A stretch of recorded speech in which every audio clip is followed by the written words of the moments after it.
Stadium, September the 4th, 2009. It's Friday night high school football on LSC, your local sports channel. That's right. Bethel Bruins here to play the Kecoughtan Warriors. Hello, everyone. Mike Hauser along with Paul Rowe, Brent Musgrove, and down on the field doing their sideline reporting, Mr. Bob Ince. Again, we're back here again this year. It's nice weather, perfect weather for a high school football game here at Darling Stadium. Let's talk a little bit about the two teams that we've got tonight.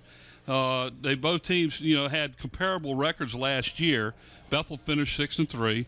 Kecoughtan finished 7-4. However, both teams have changed over the summer.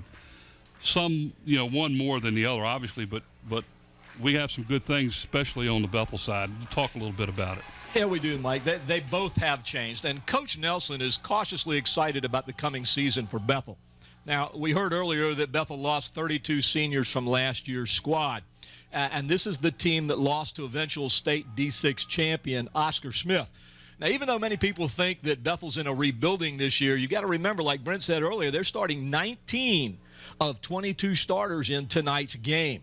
The key losses for the Bruins, of course, were at quarterback and at running back. Eris McGlone English was one of the most proficient passers in the district last year. And John Tell Evans, what can you say about John Tell Evans? Just a great running back. Tonight, we're going to see Rashad Manley, a 6-foot, 180-pound senior starting at quarterback for the Bruins.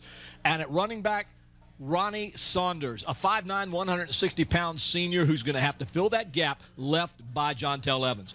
These two are going to need to step it up a notch, and they become the focus of the Bruin offense. Yeah, we talked a little bit about the losses that Bethel had, but 19 seniors on this year's squad. They had a lot of playing time last year as they played a lot during the season. So it's not a 19 senior squad that doesn't have the ability or actually the playing time that you would normally see after losing that many seniors last year. So they are a team to reckon with this year. Talk a little bit about their offense. Well, let's talk about the defense. We just talked about the offense. Defense. On the defense, Mike, the front line is virtually new, even though it's senior-dominated. As you said, a lot of the players played last year, so they're not lacking the experience. This year it will be Robert Copeland, a 6'3", 215-pound senior, who's going to anchor the front line and be counted on to put pressure on the opposing team. Now, this kid could be the real deal, so keep your eye on him.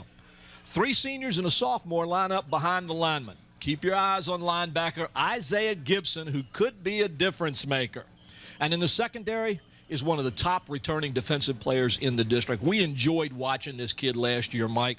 I call him the shutdown corner, Riho Walker. Teams just simply quit throwing in his direction last year because of his high interception rate. You want to keep the ball. You don't want to give it away. If it's in the air, Riho Walker's going to be there. Look for more of the same this year. All in all, things look pretty good for the Bruins this year. But, Mike, we do have to mention something that Brent mentioned earlier, a big, big change for the Bruins. They are now in Division 5. They don't have to play Oscar Smith if they make it to the playoffs, but they could play Hampton and or Phoebus. So that's going to be a difference this year for the Bethel Bruins. I think the defense on the Bruins, the player to watch is Rio Walker. Oh, he is a force to be reckoned with. He's already signed with Virginia, so he's going to be a Cavalier next year. Yeah, yes. Keep him in the state, right? Let's keep all the good athletes right here in the state. So I tell you what, let's send it down on the sideline down there where Brent has the Bethel head coach Jeff Nelson for an interview. Thanks, guys. I'm here with head coach Jeff Nelson. He's in his 3rd year. High school football's developing at a tremendous record here, Coach. Year 2010, you're 18-6 in the Peninsula District, I believe, or close to that. Made it to playoffs last year. Lost to Oscar Smith in a good battle, but a team that went on to win the state championship. Who can't be so bad about that. But last year, you had a great team. This year, you've lost 32 seniors, and everybody's talking about that. But what I want to talk to you about a little bit is you've replaced it with 19 seniors on the starting 22 positions this year. So I want you to tell me a little bit about all those seniors again, which people don't seem to understand, the cohesiveness that you've brought to this year. Well, when we started back here, we just thought about getting numbers into the program, and our first year we had 75 guys on the varsity, and then last year we had 65. So, like I said, if 32, it sounds like a lot, but you got 33 of them coming back. So, And then this year we got a big number again. It just shows that we're just trying to keep building the program up, and we want to get the kids out, graduate to college, and doing things for this community. Well, let's move to this Kecoughtan team a little bit. Last year, y'all played a tough game, and Kecoughtan was able to eke out a win against you. Got them quite excited. They got stronger toward the end of the season. You went on to the playoffs. Kecoughtan didn't make it. What do you see from this Kecoughtan team this year?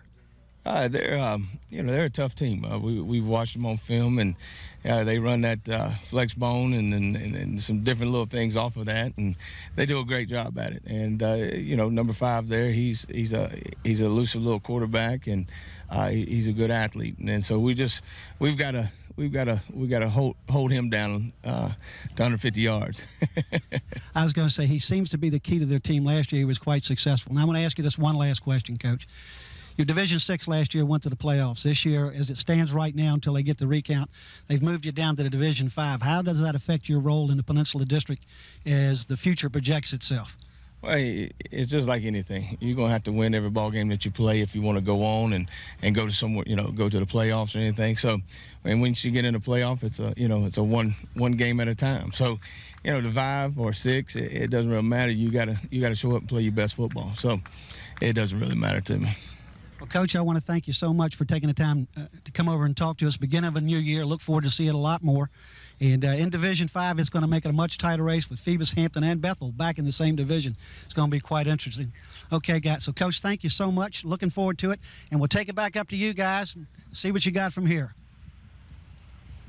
All right, thanks, Brent. I like the way Coach Nelson talks. He says it don't matter to him whether he's Division 5 or Division 6. The main thing is you have to win a game. Well, that's exactly correct. It doesn't make any difference what division you're in. If you don't win, you don't play in playoffs. It's as simple as that. Well, it looks like we're going to have a good game tonight. And we talked a little bit about Bethel. I think it's time that we talk a little bit about Kecoughtan, Paul. Well, Kecoughtan, when I talk to Coach Tidwell, he smiles when he talks about this year's team. So that ought to tell you something right there. He really likes what he sees. Now, Kecoughtan only has a couple of returning starters on offense, but one of them is the elusive quarterback, Anthony Dorsey. Dorsey's an exciting player to watch, and he likes to frustrate defenses by dropping back and then running the ball, and then they're going to chase him all over the place. The key this year for him, however, is going to be how this new line adapts to his style of play, because when he goes back, he may or may not throw the ball, and if he runs the ball, Kecoughtan is going to rack up some yardage. One big change this year is going to be at fullback. At that position, 6'2", 200-pound senior Malcolm Reeves takes over for Deontay Bracey. Deontay Bracey got somewhere around 700 yards last year, so they're looking for Malcolm Reeves to kind of give them that same kind of offensive stat. With big shoes to fill, he appears primed and ready. By the way, the really big change, Kecoughtan's going to go from a one-back offense to a wing offense this year. And that way they can utilize the speed of junior Aaron Matthews. Watch this guy. I talked to the coach, and this kid is fast. He is quick, so let's see how they use him. Yeah, I think the offense of Kecoughtan going up against this experience with the defense and Bethel has, they got a lot of experience back there on the defensive side. So the speed of Kecoughtan this year might be a good test for Bethel early here. So let's talk a little bit about the Warriors' defense. Well, on defense, the Warriors have 5 returning starters. 6', 200-pound junior Xavier Ely, who really did well in the scrimmages this year, is now a big key to the line. He lines up on the line, and behind him, or actually with him, you have 2 linemen tipping the scales at 290 pounds or more. Kecoughtan uses a 3-man front with a nose guard, and they've got some big guys down there. Behind them, 6'2", 205-pound senior linebacker Hakeem Garner returns. He lends stability to the linebacking core. In the secondary, Aaron Matthews, Jace DePriest give experience at the corners, and this year they've moved Dorsey to the safety position. You've got 3 experienced seniors out there who are going to rule the secondary. This is going to be a solid defense. It's going to give their opponents a tough time. Last year, as we heard, Kecoughtan upset Bethel at the end of the season. Can they beat them to start this season? Well, we're going to find out tonight. And oh yeah, by the way, we mentioned that Bethel moved to Division 5. Kecoughtan's in Division 6. Yeah, they did kind of flip-flop there, and it's going to be real interesting especially if Kecoughtan does well enough this year to make the playoffs. They will have to go up against the likes of last year's state champion, who, by the way, happens to be rated in the top 10 in the nation. And we're going to talk a little bit about that later on, too. So let's send it down to the sideline where Bob Hintz has Coach Glenn Tidwell for an interview. All right, guys, thanks a lot. I got Coach Tidwell, Kecoughtan coach, up right here with me now, and fourth year at Kecoughtan. He's doing a great job over there. And, first of all, I want to congratulate you. I know you got a new baby. I was over the other day, and you had a little baby with you in your arms. Yeah, we had a new little girl on the 1st of August, and it's been some, of course, this time of year, a lot of sleepless nights, but we'll get through it. Well, you'd had sleepless nights anyway because of your coaching. First of all, you moved to Division VI. Is that a positive or a negative, or you just that's the way it goes?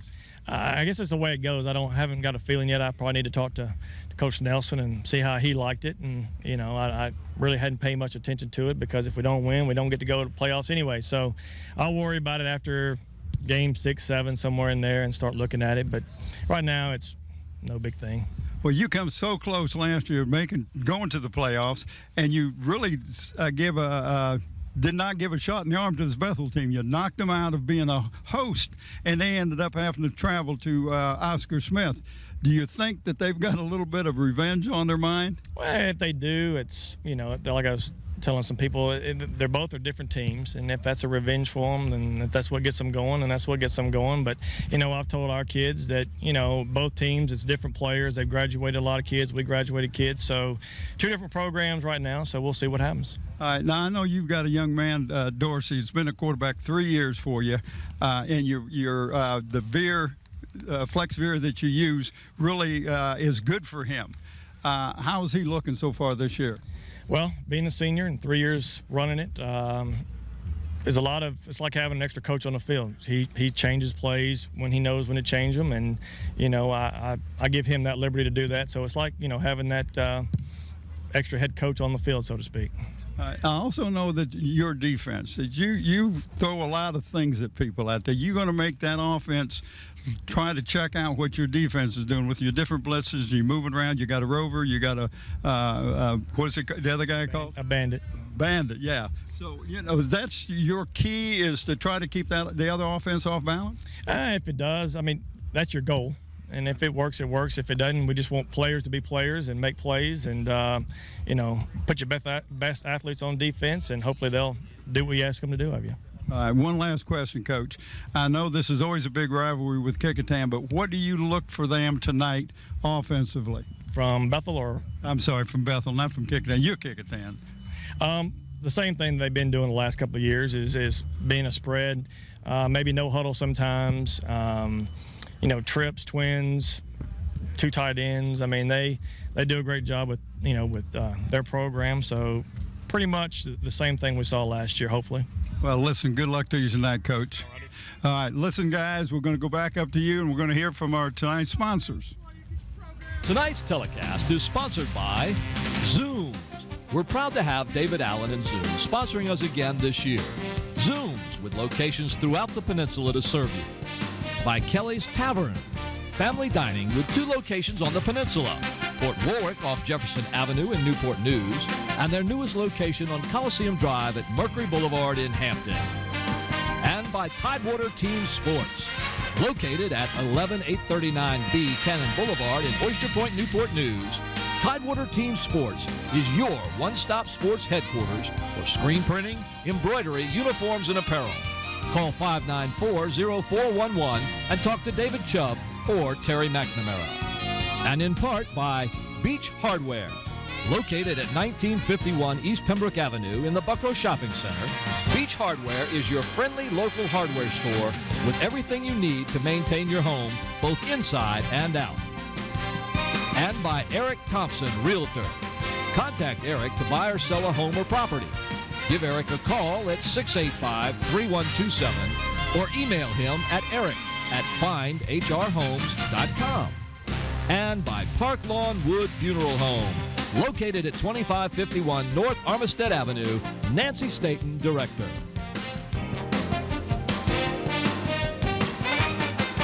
Thanks again, guys. I'm here with my old buddy Bob Bent. Played a little golf today. He beat me. I want to talk much about that. But, Bob, first game of the season, Bethel Kecoughtan. It seems things are opening up as far as rivalries go on now. Got new coaches in the last 3 or 4 years for Kecoughtan and Bethel. Nelson in his 3rd year came into this game last year, and Kecoughtan put a whooping on him, beat him. And so things have turned around. And as you were talking about earlier, I don't know if there's revenge in here tonight or not, but what do you see in Bethel? Yeah, I don't know if it's with the kids, but it's definitely with the coaches. The coaches remember, you knocked me out of being a host. I could have played here at Darling Stadium, and I had to go travel and hit Oscar Smith, who ended up winning the daggone thing. So, yeah, Bethel's got a little bit of revenge thing, and I think that the coach Tidwell is playing it down a little, and I don't blame him because it's not one of the things, one of his trump cards anyway. So what these guys got to do tonight, Brent, is they've got to do what they can do well. And with Dorsey, it's letting him run the ball. They passed the ball fewer times than the other team in the district last year. And it's because you got an athlete like Dorsey, you let him have the ball. Well, and going that way, you stop in comparison. We were talking about seniors lost and stuff like that earlier. Yeah, Bethel did lose a lot of seniors, but on their 22, they're starting 19 seniors again. But if you go over and you look at the Kecoughtan side, they're only starting 6 or 7 seniors, offense and defense.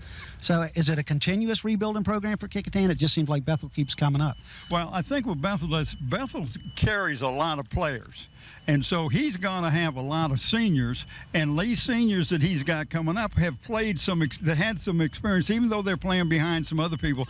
He runs a lot of people in and out, so he just doesn't go with just 11 guys on offense, right, 11 guys on defense. So they're going to have some experience. Well, what they do have is, like he was telling us earlier, was that their defensive. Their secondary is been together 2 and 3 years, and their wide receivers have been together 3 years. And so what if they lost, these guys were playing right with them all along. Yeah. Main thing for me is, and you always say it, is you got to look what's happening in the trenches. And I was putting some numbers together today. And if you stop and look at it, Bethel's offensive line is going about 250. They're down people. And Kecoughtan's defensive front is their 3 is 270. And the key to it is, though, Kecoughtan's linebackers are averaging 200 pounds. And when you go over to the Kecoughtan offensive line, it's only 243. But then you look at the Bethel's defensive line, it's only 195. And their linebackers are 175. Well, so somebody's going for speed. Right, speed against a little, maybe not quite as much speed, but what you've got to understand.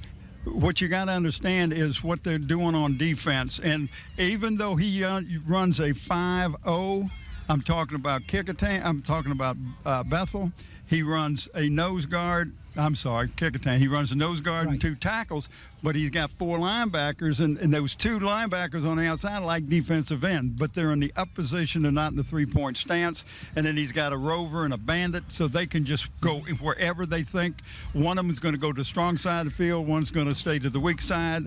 They're going to just do some things, try to confuse what Bethel's doing. Kecoughtan's got more names out there than you got on the good old Western sometimes. I kept looking at their lineup, and it was just amazing to me, all the little names, that he has for everybody. There's a receiver and a X-receiver. And, I might as well have a fraternity out there, Lamb or something.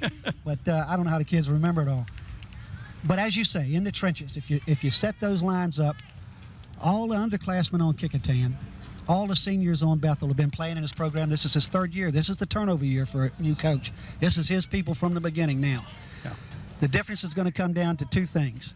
Bethel's experience, in my opinion, and what Dorsey can do for Kecoughtan, because he's the main man for Kecoughtan right now, as far as I can see. Well, one thing is in Bethel's favor. I like what he did with that camp. He got all the guys together, and they were together 24 hours. 7 days away. It was 4 days. 4 days. And they slept in the cafeteria. The coaches were there, so the kids got to know each other. And the coaches got to know the kids. So we'll see if this works. As one of the kids says, I'm glad the shower facilities were working. It got kind of tough in there for a couple of days. Well, Bob, I think we've summed it up. We'll send it back up to the guys, and they got a real expertise stuff. And so if it's okay with you guys, we'll send it back up to the guys upstairs and let them break it down. All right, thanks, guys. Well, we're here. It's another year here for Peninsula District football at Darling Stadium. It's going to be a good year, I think. I think as a whole, all 4 of the Hampton schools are evening out just a bit. I think Phoebus has basically reloaded because they just put it to Gloucester last night, 63-0. Yeah. And so it's Hampton apparently is not quite as big as they have been, but they are supposedly faster. So we'll see. This is going to be a good year. Let's talk about a couple of other things we've been discussing. This go over to the Max Prep stats and ratings. One of the things that you did a little bit of research on. Well, I just like to play with those stats and look at them every now and then. Who knows their value and their worth, but it's fun to look at it and see where everybody is. If you're not familiar with Max Prep, it's a site on the internet that evaluates the teams in the states and gives them a ranking. And as it stands right now, Bethel is ranked 32nd in the state. And let me make sure I get this one right. Kecoughtan 60th. Now, I like to go further than that because after Phoebus getting all the national recognition, you like to think about, well, where do the other teams stand in the nation? Bethel, 942 in the nation. And Kecoughtan, I love this, 1,871. I didn't know we had that many football teams in the nation. That's just amazing. Yeah. But the one thing that I took a look at, last year, their final power rating was 34.9. That's Bethel. This year, their starting rate is 33.4. So they've actually dropped down in their power rating, whereas Kecoughtan finished last year with a power rating of 21.1, and this year they're starting out, Mike, with a 25.6 power rating. A bit of a jump.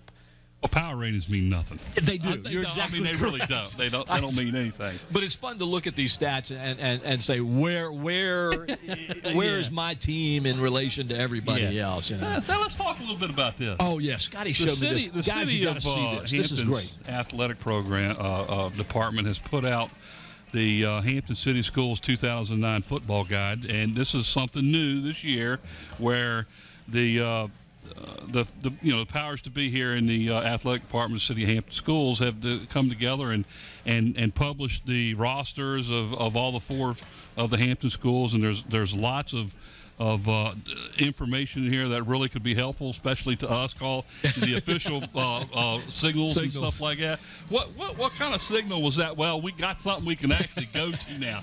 So that's now pretty while neat. you're talking about this, I'm going to be Vanna White for a minute, and there it is. There's what Mike's talking about right there. A great guide. And I tell you what, yeah, that's right. You can buy them here at the stadium when you come in here at $3 a copy, and it's not bad considering they would, used to charge you $1 every time for each team when you'd come in here. And the corporate sponsors that have helped out this year with the stadium grew some too. Pepsi, Chick-fil-A, McDonald's, Tidewater Team Sports, again, the same people who are sponsoring our Player of the Game shirts and stuff. Downtown Hampton and the Buffalo Wild Wings restaurant. I mean, Coliseum Central, now that's changed in the last 2 years. Coliseum Central used to be what we used to call Coliseum Mall. Have you been there recently? Oh, yeah. That's very nice. Go in. I'm impressed. Go in the new Target. That's huge. My goodness. You get lost in there. That is a huge facility there. But folks, if you're at the stadium, go ahead and pick up this guide for $3, as Mike told you. Hey, it's just marvelous. It's got everything in there you need, the full schedules, the rosters, information on the schools, information on the coaches. I really like this. This is something they should have done. This is pretty Kudos interesting. to whoever came up with that idea. I mean, this is pretty interesting. They have a message from the new Superintendent of Schools, Dr. Linda Shefflett. And congratulations, Dr. Shefflett. Molly Joseph Ward, the mayor of Hampton, has a message in there. And, of course, Beth Meyer, the athletics coordinator with the city schools. You could get a Darling pass. There's Beth right there. Thank you, Beth, very much. That's cool. Also, it's got a little information in here regarding the Darling Stadium passes that are on sale. That's a deal, too. $50, you can get into all the games here. We can't beat that. So as we get ready to get started, there are the officials out on the field and the players. And while we were talking about that, they did the coin flip, and I did not see who won the toss. Find out just like everybody else at this point. All right, sounds like Kecoughtan won the toss and deferred, so that's how we'll start off, as the Bethel offense will start the game. There's the officials for tonight's game. The ever-present Larry Turlington is our referee. The umpire is Will Gibbs.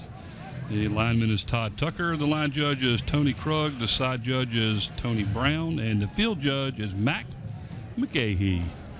Those are your officials for the opening Peninsula District game here at Darling Stadium. And ladies and gentlemen, we are coming to you live from Darling Stadium, September the 4th, 2009.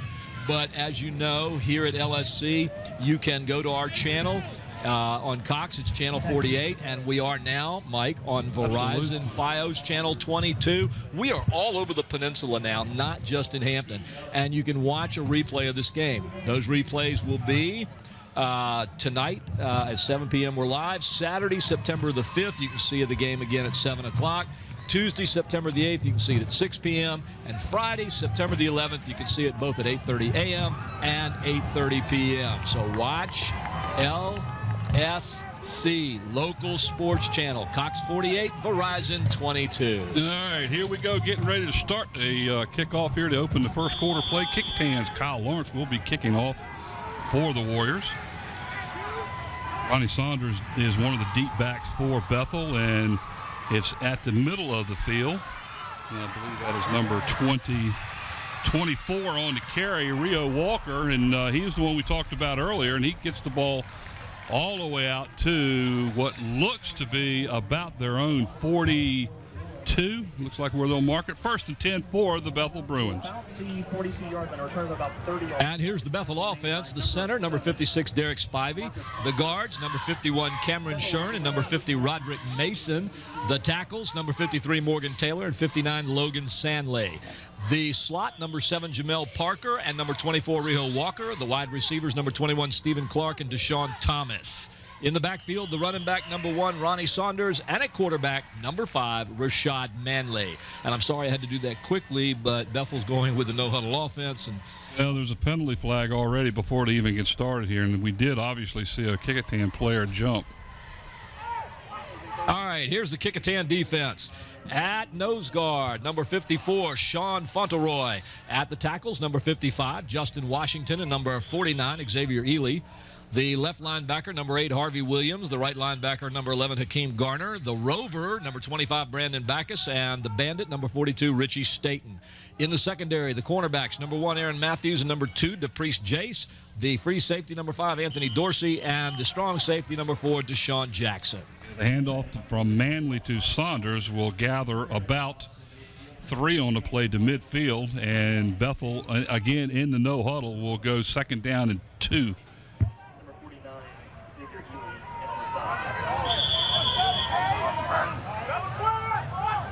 Ronnie Saunders, the running back, standing alongside the Rashid Manley for the Bruins in the backfield. They're setting up with 4 wideouts, and one of them actually, I believe, moved early.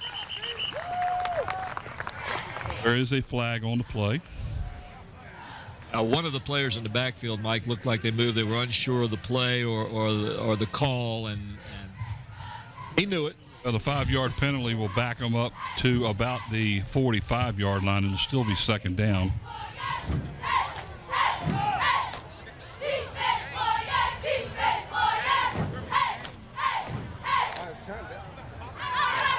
From the line of scrimmage. A little bit of time to decide on that one, didn't it?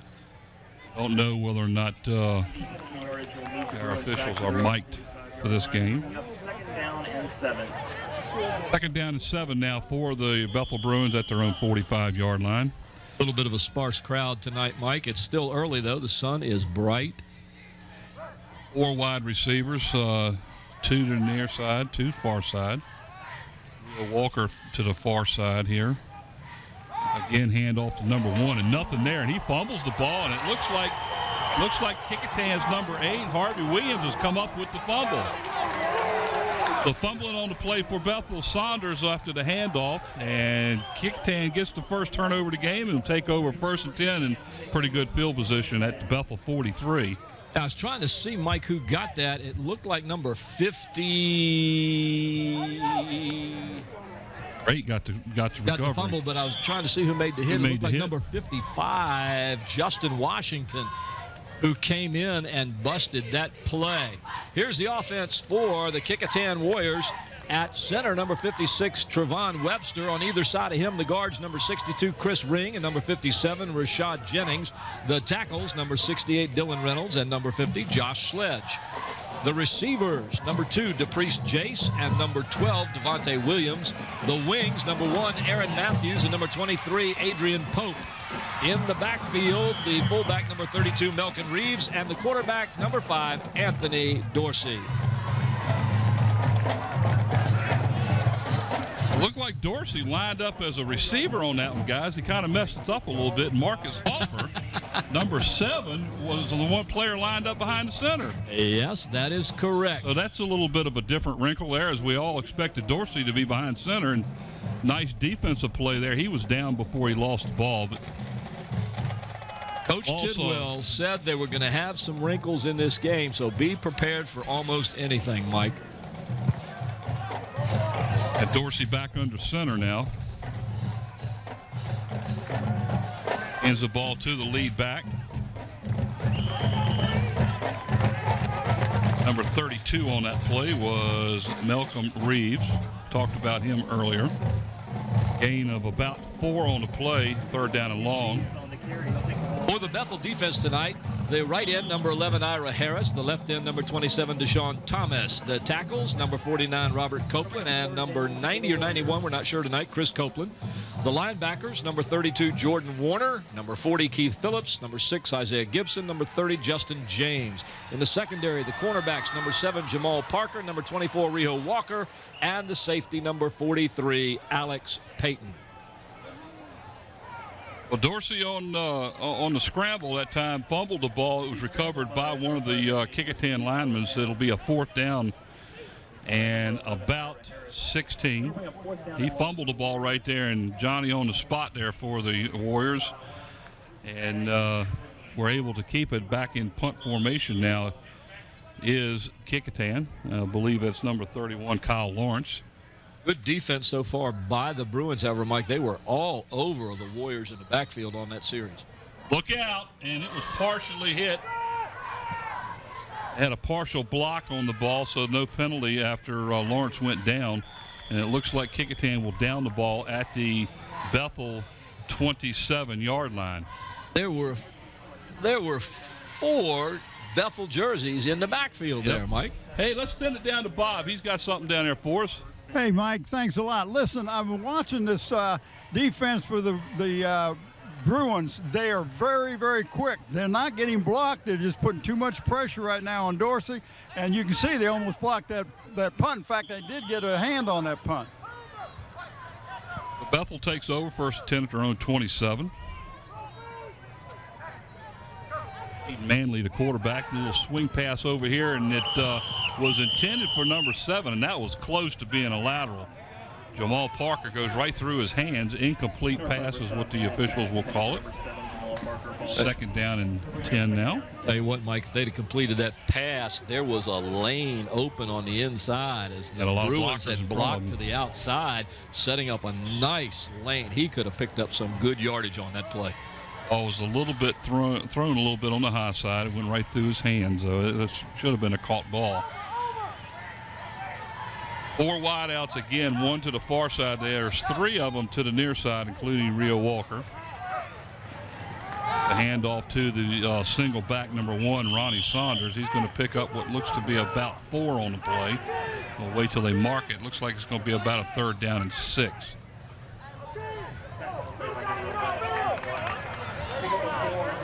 Dean Gardner, number 11, on the stop for Kecoughtan. Nice block here on the left, on the right side. You just barely see it to allow him to get a couple of yards there. That was a nice run. Manley back to throw.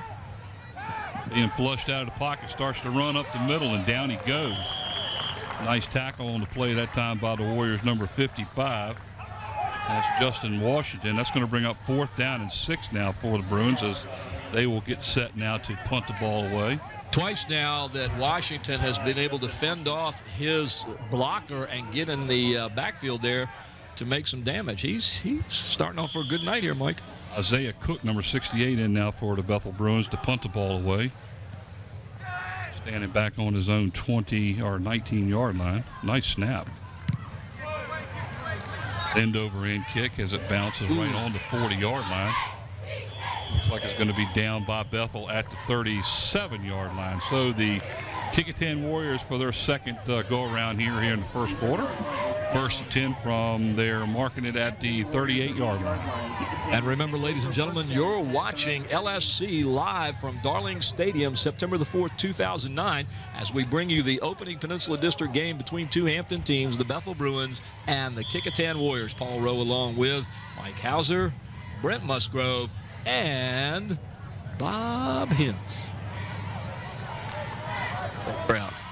Notice they're wearing short sleeves. We have a wonderful, wonderful night for football here. I believe it was in about the mid-80s today.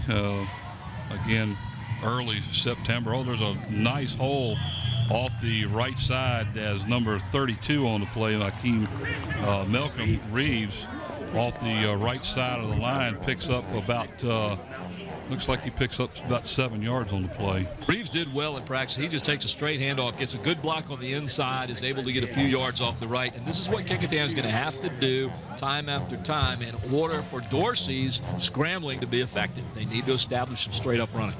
Second down and a short 3 now for the Warriors. Wide out on either side. Dorsey on the keeper. Does pitch it out. Nice play. As the ball is pitched out, I believe it's to number 23. Is that correct? That is correct. 23, Adrian Pope, and what a great job Dorsey did. There is a flag down at about the 32.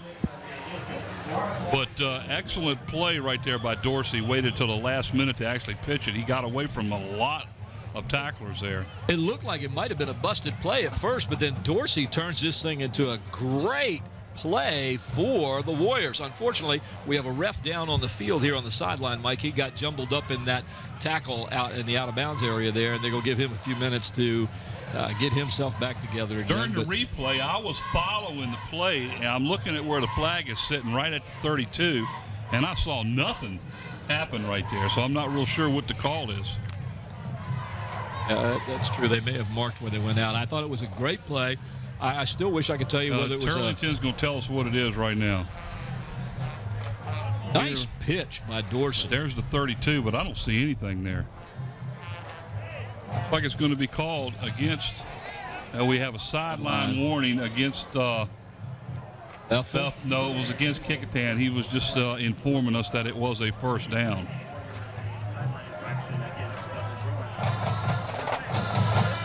Looks like they're giving a sideline warning for both teams. I'm not real sure. Now, wait a minute. They are marking it off. All right, we'll figure this one out here in a minute. Well, they did get the first down, but instead of the ball being on the 32, it's now back on the 42. So let's find out what the actual penalty was. Burlington will let us know. Don't think that's going to happen.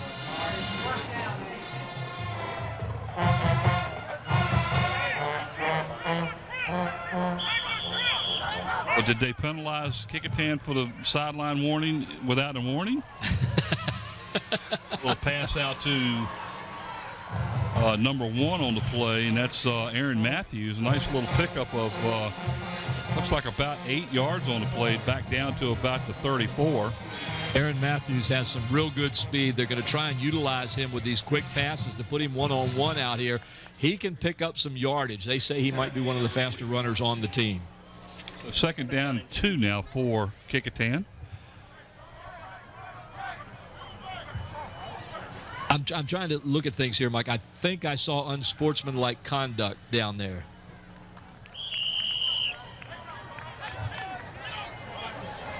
And we're getting news from the truck that it was a personal foul against the Warriors and a sideline warning. And like I said, I thought I saw something in there about unsportsmanlike. Oh, the sideline warning was against Bethel. My apologies. But they only marked it off 10 yards. I don't know. First and 10 now for Kecoughtan at the Bruin 31-yard line. Dorsey again under center. Pitches back and is fumbled out of bounds off of the hands of Malcolm Reeves. It's like it's rolls out of bounds. Might lose about a yard, a little bit more than a yard on the play. That Bethel defense is really putting some good pressure on Dorsey. You can see right there they had him bottled up in the front, and coming from behind, number 73 for the Bethel defense had the backside covered. So Kecoughtan is very fortunate the ball bounced the way it did and went straight out of bounds. Loss of about a yard. We'll call it second down and 11. both teams kind of feeling each other out right here. This is the best Kecoughtan's done. Of course, it's only their second possession.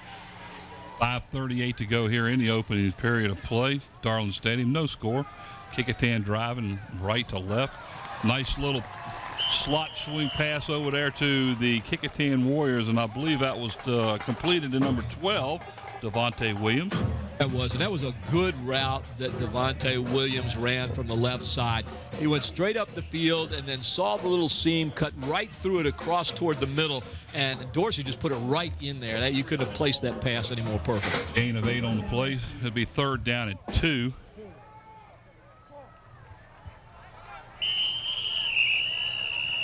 Timeout now is being called. Now the officials are telling the Kecoughtan kickers that they got to move further away from the edge of the field. I thought usually they put it on that carpet area down there, but I guess they're not allowed to put it on that track, believe me. And there's maybe about 10 yards at most between the grass. Dorsey on a keeper. Nice move back to the inside. He gets his and battles his way all the way down inside the 10-yard line, where the Bruins or the Warriors will have a first and goal at about the 9. Mike, I haven't seen a move like that since Elvis Presley took the stage. Oh, well. Watch this. Well, Dorsey just took the stage. He had it. Woo, look at this. 49, Robert Kecoughtan in on the stop. There was a hole there. He saw it. He juked those defenders and just made that play himself. Alex Payton, number 43 for the Bruins, on the stop. First and goal from the 9 now for Kecoughtan. Our first real scoring threat of the game. There you see on the screen some of the Warrior cheerleaders as they line up getting ready to cheer the Warriors on. Dorsey on the handoff to number 32. Malcolm Reeves again up the middle as he gets near the 5-yard line. So far, Malcolm doing pretty good. He's following the blocks that he's getting and taking the yards. He's pretty much a straight-up runner. Marked it at the 6, gain of 3. Second goal from the 6. Tackled by several members of the Bethel defense. Down to 4 minutes to go here in the opening period. Again, no score here from Darling Stadium. Live Peninsula District football action here.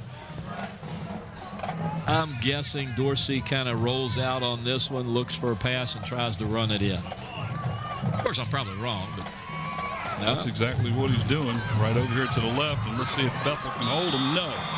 In to score the first touchdown of the season for the Kecoughtan Warriors. On a 6-yard run is Anthony Dorsey.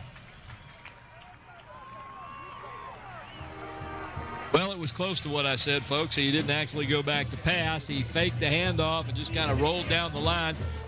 Got off one tackler by giving him the stiff arm and then was able to slide through 2 defenders and take them into the end zone with him for the first score of the year for the Warriors.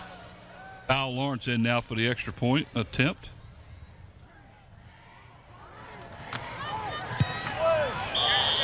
I can't believe that one didn't get blocked, but it was good. It was right down the middle.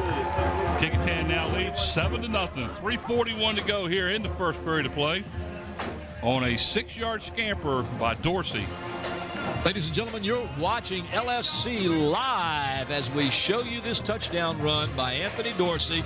Watch him fake the handoff here. Now watch the good stiff arm as he slides down here, fends off the tackle, and then splits these 3 and carries one of them into the end zone with it.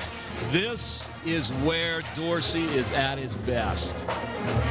Put him out there with a couple of players where he can spread the field and he can juke, he can jive, he can turn, he can ride, he can do whatever he wants. And he's just very exciting to watch, Mike. We talked about one team being lower to the Division 5 and the other one being moved to Division 6. Division 6 now leads 6-0, 7-0. And I don't want people to think that Division 5, Division 6 means any one team is in a better division than another. That's simply based on the enrollment in your school. Has nothing to do with the quality of your players, how many players you have, or anything else. It's just how many people you have going to your school. The Peninsula District carries 2 divisions, Division 6, Division 5, and that's based everything, all the divisions throughout the state are predicated on how many students are in there. And Bay Rivers District, also on this side of the water, is Division 3 and 4, which is smaller enrollment.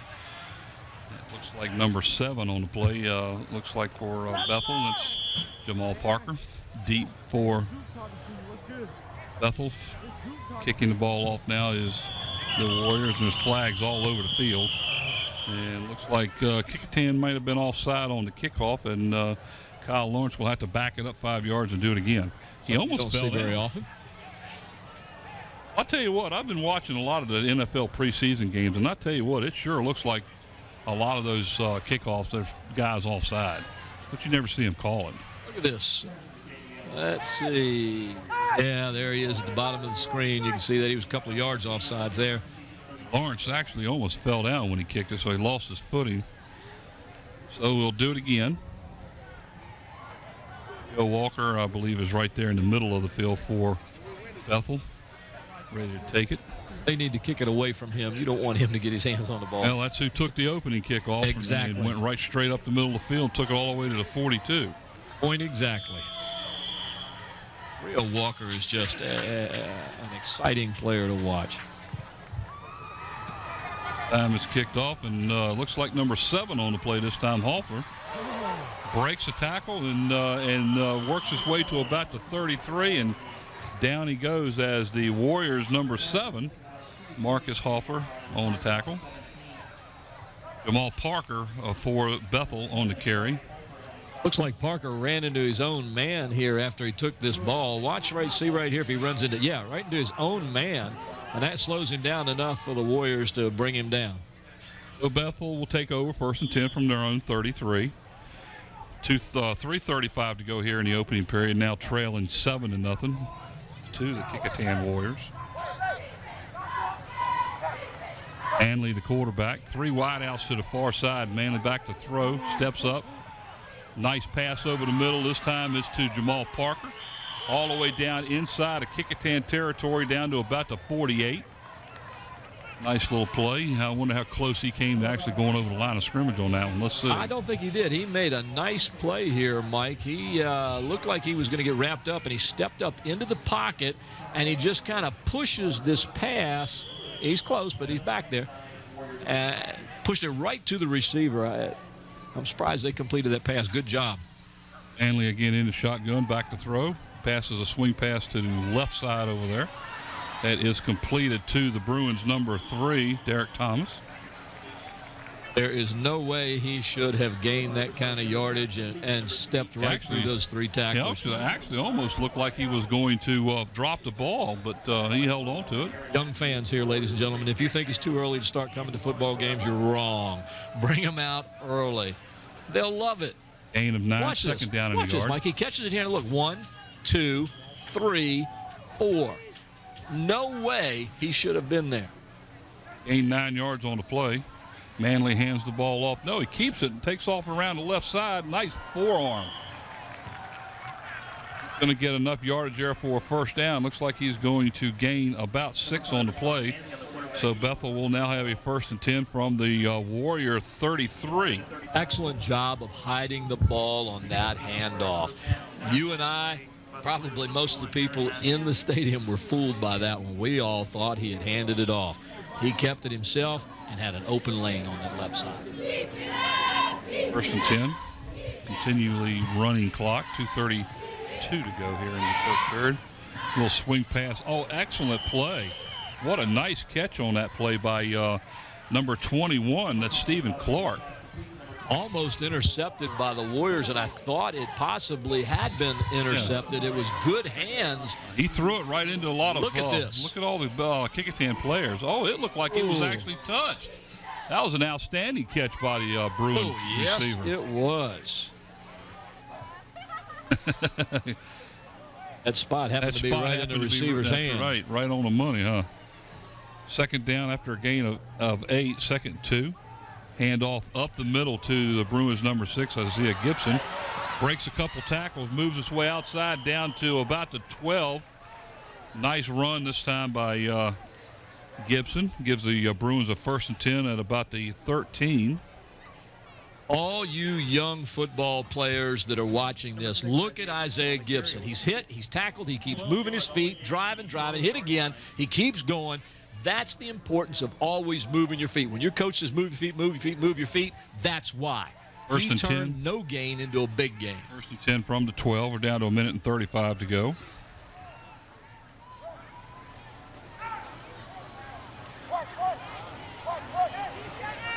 Checks off at the line of scrimmage. Looks like he changed the play. Hands the ball again to Gibson up the middle. Breaks a tackle. Goes around the right end and score. So the Bruins come right back and drive all the way down the field and get within an extra point of tying the game on a nice run that time, again, by Gibson. Exactly. I mean, you give him the ball on the previous play. You see what he can find to run through. He finds it. You just give it to him again. And watch this young man. Splits 2 tacklers and gets away and just simply outruns, following his block, outruns the defense into the end zone. Now, at the beginning of the game, I said Isaiah Gibson could be a difference maker, but I was saying that about his defense. Here he is on offense. Extra point up is good by number 99, Britt Baker. So the tie score now 7-7 with 1:18 to go in the first quarter of play. Again, there's your replay.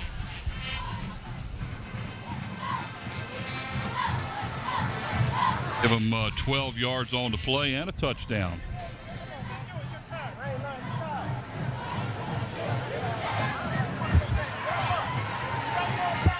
Once again, ladies and gentlemen, remember you're watching LSC live, coming to you from Darling Stadium, September the 4th, 2009. It's hard to believe fall is already here. Hard to believe the school is starting after such a great summer. But Mike Hauser, Paul Rowe, Brent Musgrove, and Bob Hintz, we're back here to bring you Hampton City High School football. Best football around as far as I'm concerned. The best in the state. We always have fantastic games. And, yeah, from the booth, from the truck, they reminded me it's also the best football coverage around, too. I'm kind of biased about that. I'll agree with you, Scotty. Excellent coverage. We got a great camera crew out there, and I love these field shots like this. Baker on the kickoff for the Bruins. All the way down to the 5-yard line where Aaron Matthews takes it.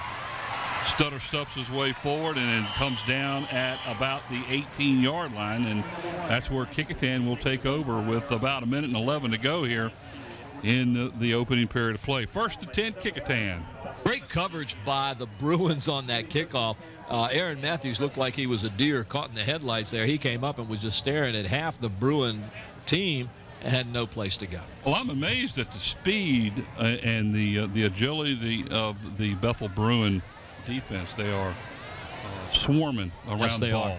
And other than the drive that Kecoughtan had there where they moved the ball up the field, earlier, they've done a good job containing the Warriors.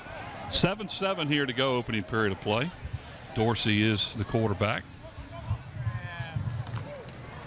Keeps it, then pitches back over here to the near side, around the corner. And number 23 on the play for the Kecoughtan Warriors, Adrian Pope. Picks up some pretty good yardage as he gets outside the 25. Looks like he's going to gain about 6. Pope's just a 10th grader, 150 pounds, about 5'7", gets the pitch, shakes one tackler, and is able to take the other tackler with him for a few more yards. It was a very good run by that young man. Timeout is called on the field. Not sure why. We still have 42 seconds left.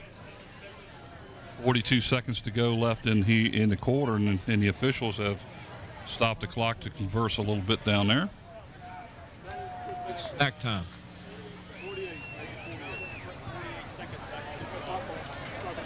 I believe they're saying that there should be 48 seconds on the clock.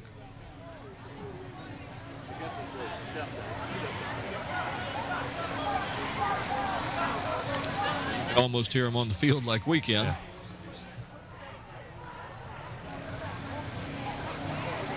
That's exactly what they're saying, as the timekeeper here is changing the clock to show 48 seconds left.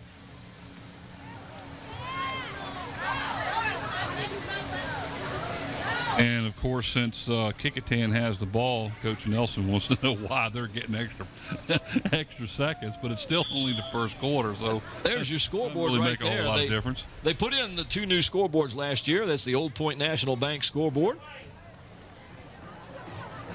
Dorsey on the handoff to the lead back up the middle, and Bethel had that one snuffed out in a hurry. Dorsey, like it was handed off to number 32 on the play, Reeves. Dorsey almost gave that ball to the Bethel defender on that play. That was pretty close, wasn't it? Watch it here. Watch this. He comes right through and boom. Right there. It's like, oh, Lord. Outstanding defensive play that time by number 27, Deshaun Thomas. A loss on the play of about 2 on the, so we'll call it third down and it's third down and about 7 now. That just goes to validate what you were saying about the speed and agility of the Bruin defense. They're getting in the backfield of Kecoughtan quickly and often, and that's not a good thing. Well, we've come to the end of the first quarter play here at Darling Stadium, and the score remains the same. Kecoughtan 7 and Bethel 7. Once again, you're watching LSC live from Darling Stadium, September the 4th, 2009. And as we begin the second quarter of play, ladies and gentlemen, Bob has something from the sidelines. I've got Eddie Ledford here. Eddie played for Coach Kozlowski over to Bethel, and I grabbed him and had him come over here. Tell me a little bit about what you see as the difference between your team and this team. Back in the day, we ran a lot of wishbone. Bethel's always been noted for great defense, so we had a good defense with Sean Gale, Jimmy Gale, Eric Brown, and the fellows that played back then. But they've always had speed. They've always been on point, getting to the ball, and sound tacklers. Well, I know that you were real interested in that block kick, almost got blocked. You might know that young man. It's a special young man. That's my son. This is his first year of football. He's a junior at Bethel. Transferred over from Kecoughtan. Got hurt pretty badly last year as a sophomore on JV. Didn't get to play, so he's in there this year. He's mixing it up, and hopefully he'll work his way into the starting lineup in the next few weeks. Well, you know, it's always good to see a young man from Bethel from my days over there. You look good, Eddie, and I appreciate you stopping by and talking with us. Thank you, Coach Hentz. Good to see you. Good enough. All right, let's go back upstairs. All right, as we get ready to start the second period of play, third down and 8 now for Kecoughtan. Ball sits at their own 21-yard line. Dorsey back to pass, and look out, he's going to get it. Oh, he got away from it. Scrambles to his left, gets away from another tackle, and off he goes.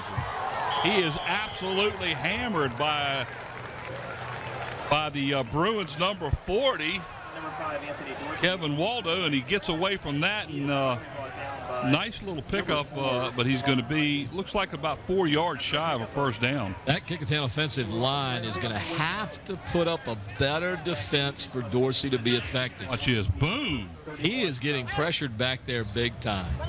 Actually, the stop was finally made by Devon Hodges, number 4. So back to punt now for Kecoughtan. Devon Hodges, I believe I taught that young man. Lawrence. And timeout now is called by Kecoughtan with a fourth down punting situation for the Bruins, or for the Warriors. And while we've got a moment here, Mike, I want everybody at home to know that the second quarter of this game is sponsored by Beach Hardware. Located at 1951 East Pembroke Avenue in the Buckrow Shopping Center, Beach Hardware is the place for all your hard-to-find hardware needs, including electrical, plumbing, and painting. And by Zooms, with great service and convenient locations throughout the peninsula that can save you time and money. And by Kelly's Tavern, family dining and delicious food. Join them for lunch or dinner at Port Warwick off Jefferson Avenue in Newport News, and on Coliseum Drive at Mercury Boulevard in Hampton.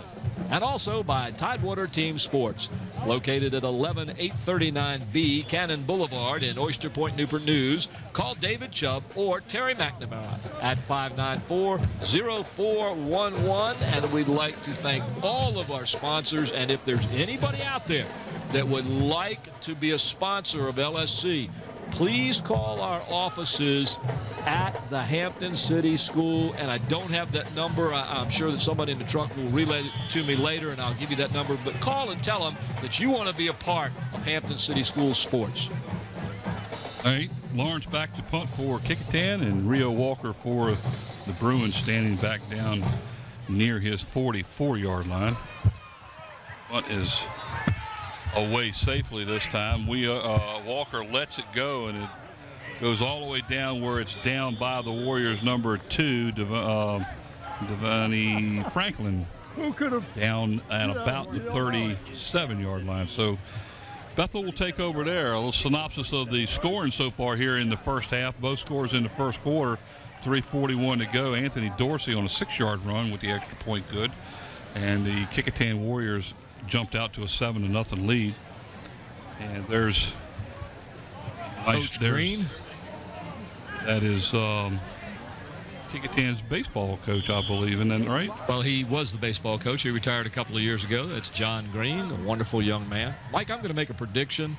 Kecoughtan's going to have one of their punts blocked before this night is over. It's been pretty close, hasn't it? Yes, it has. Handoff up the middle to Gibson. Not much there, maybe a yard. He'll take the ball out to the 39-yard line, gain of 2. He's tackled by a 5. Watch this. Gibson gets the ball. He can't find anything this time. They've got him bottled on the outside, so he can't swing out like he did on the other 2 runs in the first quarter. This time he's just right there dead in the water. Did well on the sidelines for the Kecoughtan Warriors. What a great guy. Second down along 8 now for the Bruins. Of course, he hands off to Gibson again, and nice defense this time. Gets him bottled up and nowhere to go. He's going to lose, oh my goodness, looks like at least 4 or 5 yards. Let's see where they mark it. He looked a little unsure of what he was doing here. He just started going backwards. It was nice defense by number 55 again. That young man is getting in there quite a bit. Also in on tackle is Xavier Ely, number 49. Forced the issue a bit. So the Bruins come out here with a third down and about 13 with 4 wideouts, 3 of them to our side of the field. Gibson in the backfield and back to pass. Being flushed out of the pocket, and down he goes as he is sacked all the way back to the 20, looks like the 27-yard line, as Kecoughtan's number 49, Xavier Ely, again, this time sacks him for a big loss, and Bethel's going to be forced to punt. And number 55, Justin Washington, was right there. There's number 49, Xavier Ely. Those 2 guys are picking up some momentum here. I don't know what adjustments have been made, but they're getting back there. Aaron Matthews and Anthony Dorsett deep for the Bruins, for the Warriors, I'm sorry. Back deep to punt for Bethel. Should be Baker, number 99. We're switching now. It looks like it was number 68 that was in there this time. Scott Hagler. Got a timeout on the field, Mike. I'm not quite sure who called that one. I missed that. And let's see, that was taken by the visiting team, which would have been Bethel. So Bethel called timeout. Each team has 2 remaining now. Gatorade, Coliseum Central, Buffalo Wild Wings, Sherwin-Williams, Chick-fil-A, and Williams Snack Shack.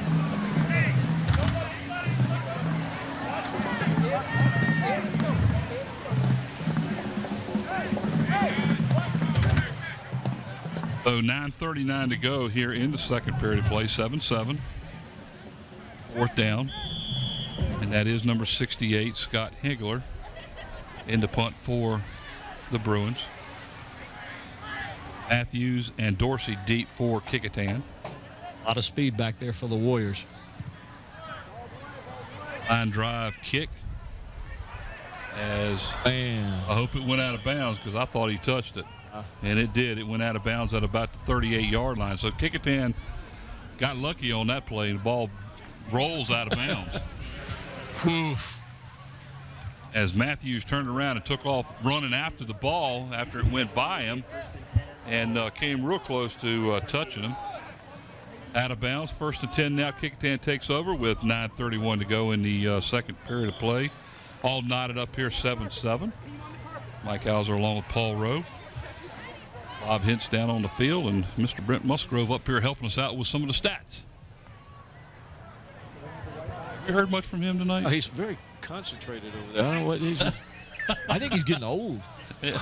Well, you think? He's the best option. Okay.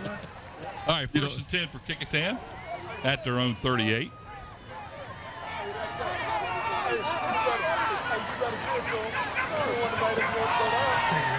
Dorsey on a keeper around the left end, and look out, folks, if he gets outside, he did. He's forced out of bounds, and I'm trying to see where the officials are going to mark him out of bounds. It looks like it's going to be at about the Bethel 48. Here's that misdirection that the wing establishes, and Dorsey is able to get out of that area. And there were plenty of tacklers there, but because nobody knew who had the ball, he was able to turn that corner. And once he did, he was able to pick up the yardage. There's a flag down all the way back at the 32-yard line. So, you know what, must that have been has a to holding. be. My goodness, if that's a holding call from the spot of the foul, that's what going a to hurt. loss. So that's a. Well, now they're waving it off. There is no flag on the play. The carrier will take the ball. Well, I'm not real sure what they waved it off for, but it don't matter at this point. They end up getting the gain at 1st and 10 from the Bethel 48-yard line. Well, didn't they wave it off? Because usually when they wave it off, it means there really wasn't a penalty. That's, I guess either that or the referee might have forgot who he was calling the penalty on. Who knows? I doubt that. Okay. I doubt that. Dorsey on a keeper, pitches the ball to the back. Number 32 for the Kecoughtan, and he gets away from a couple of would-be tacklers and runs the ball all the way down to about the 34-yard line.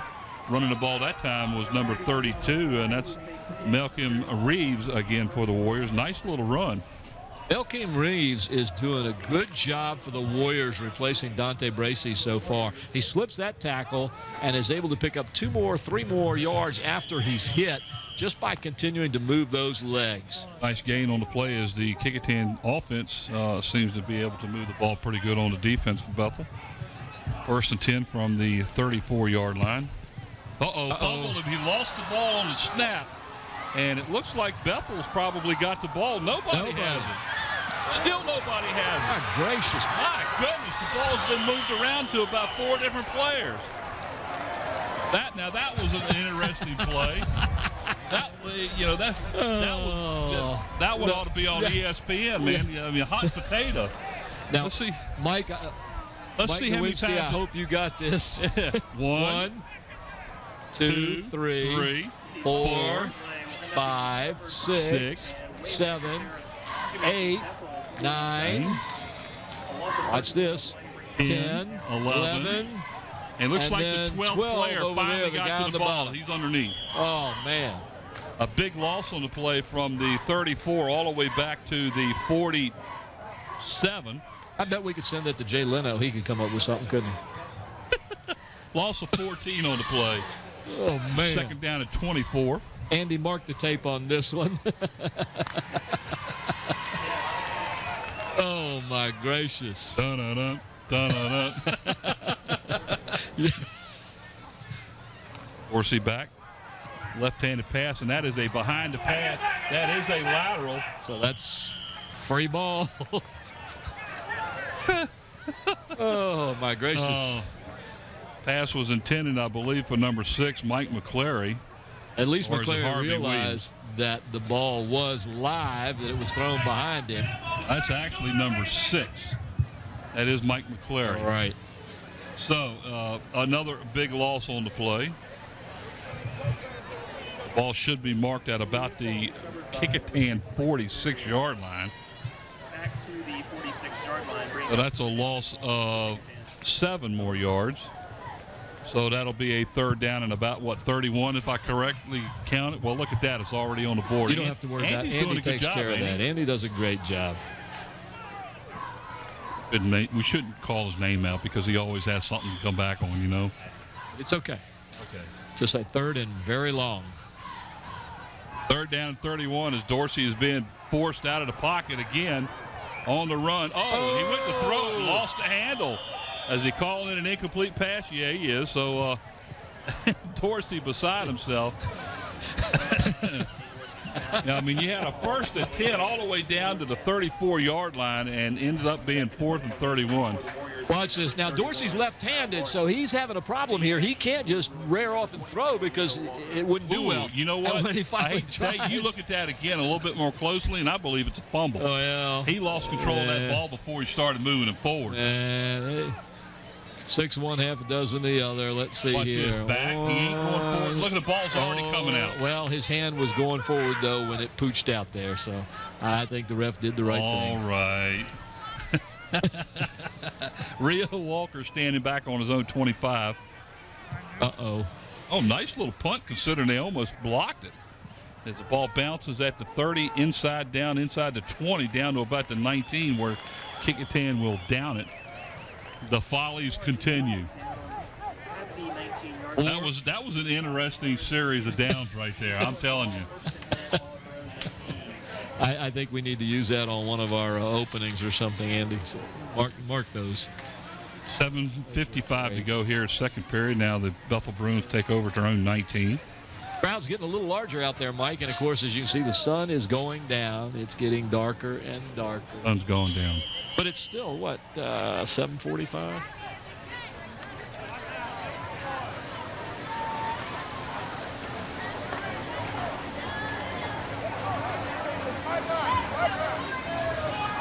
Timeout is called on the officials here.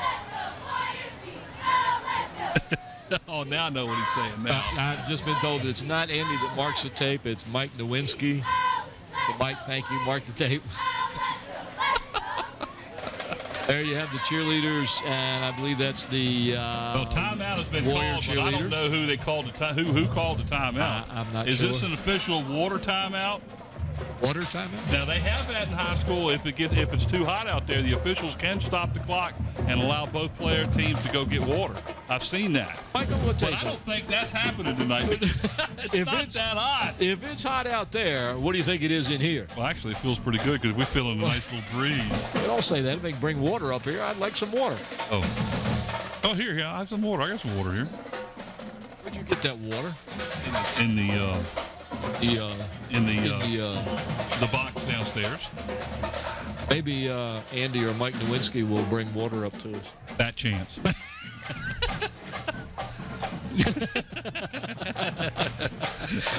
September the 4th, 2009. You're watching Bethel and Kecoughtan live from Darling Stadium in Hampton, Virginia, as we start the Peninsula District City of Hampton High School football season. And we still don't know who was charged that timeout because the clock still says that both teams have 2 timeouts.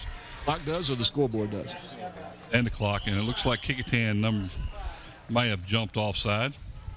And so right now, Kecoughtan is struggling a little bit here. Looked so good in the first quarter. There we go. I think he might have gone just a bit offside. Just a bit. But, I mean, they're used to being back in that backfield so quick he figured he'd go. Maybe the last timeout was a TV timeout. Well, why didn't he take advantage of it? 5-yard penalty for Kecoughtan. That gives Bethel a 1st and 5 now.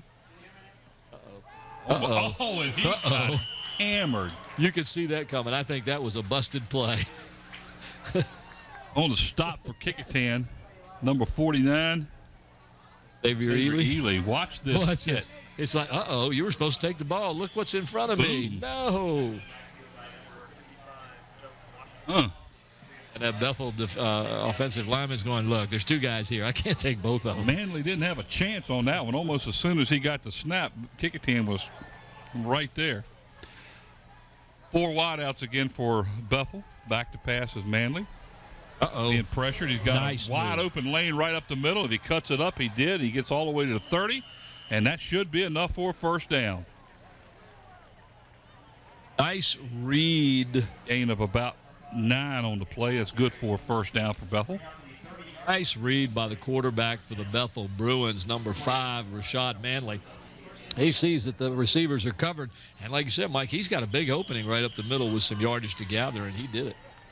Now the receivers have all lined up to the far side with one to the near side here. Now, how come we don't have a hot dog up here? Guys in the truck didn't bring us anything. Oh, we were betting on that earlier, weren't we? Pass over the middle, almost interception. It was almost intercepted twice. And then almost caught. Jamal Parker, number 7, after it was almost intercepted, almost got it back again. They had 3 people on the field that had a shot at that one. Let's take a look at it again as Manley goes back to pass over the middle of the field. Now he's throwing into coverage. There's 3 people covering there, and it bounces off the Kecoughtan player, and then the receiver, and the receiver almost has a chance to get it again. But you don't throw into triple coverage. I believe that was Dorsey that almost came up with the interception. Manley's being forced out of the pocket. Down he goes. Excellent defensive play by the Warriors. Number 42 on that one is Richie Staten. Or Staten. He's just a freshman.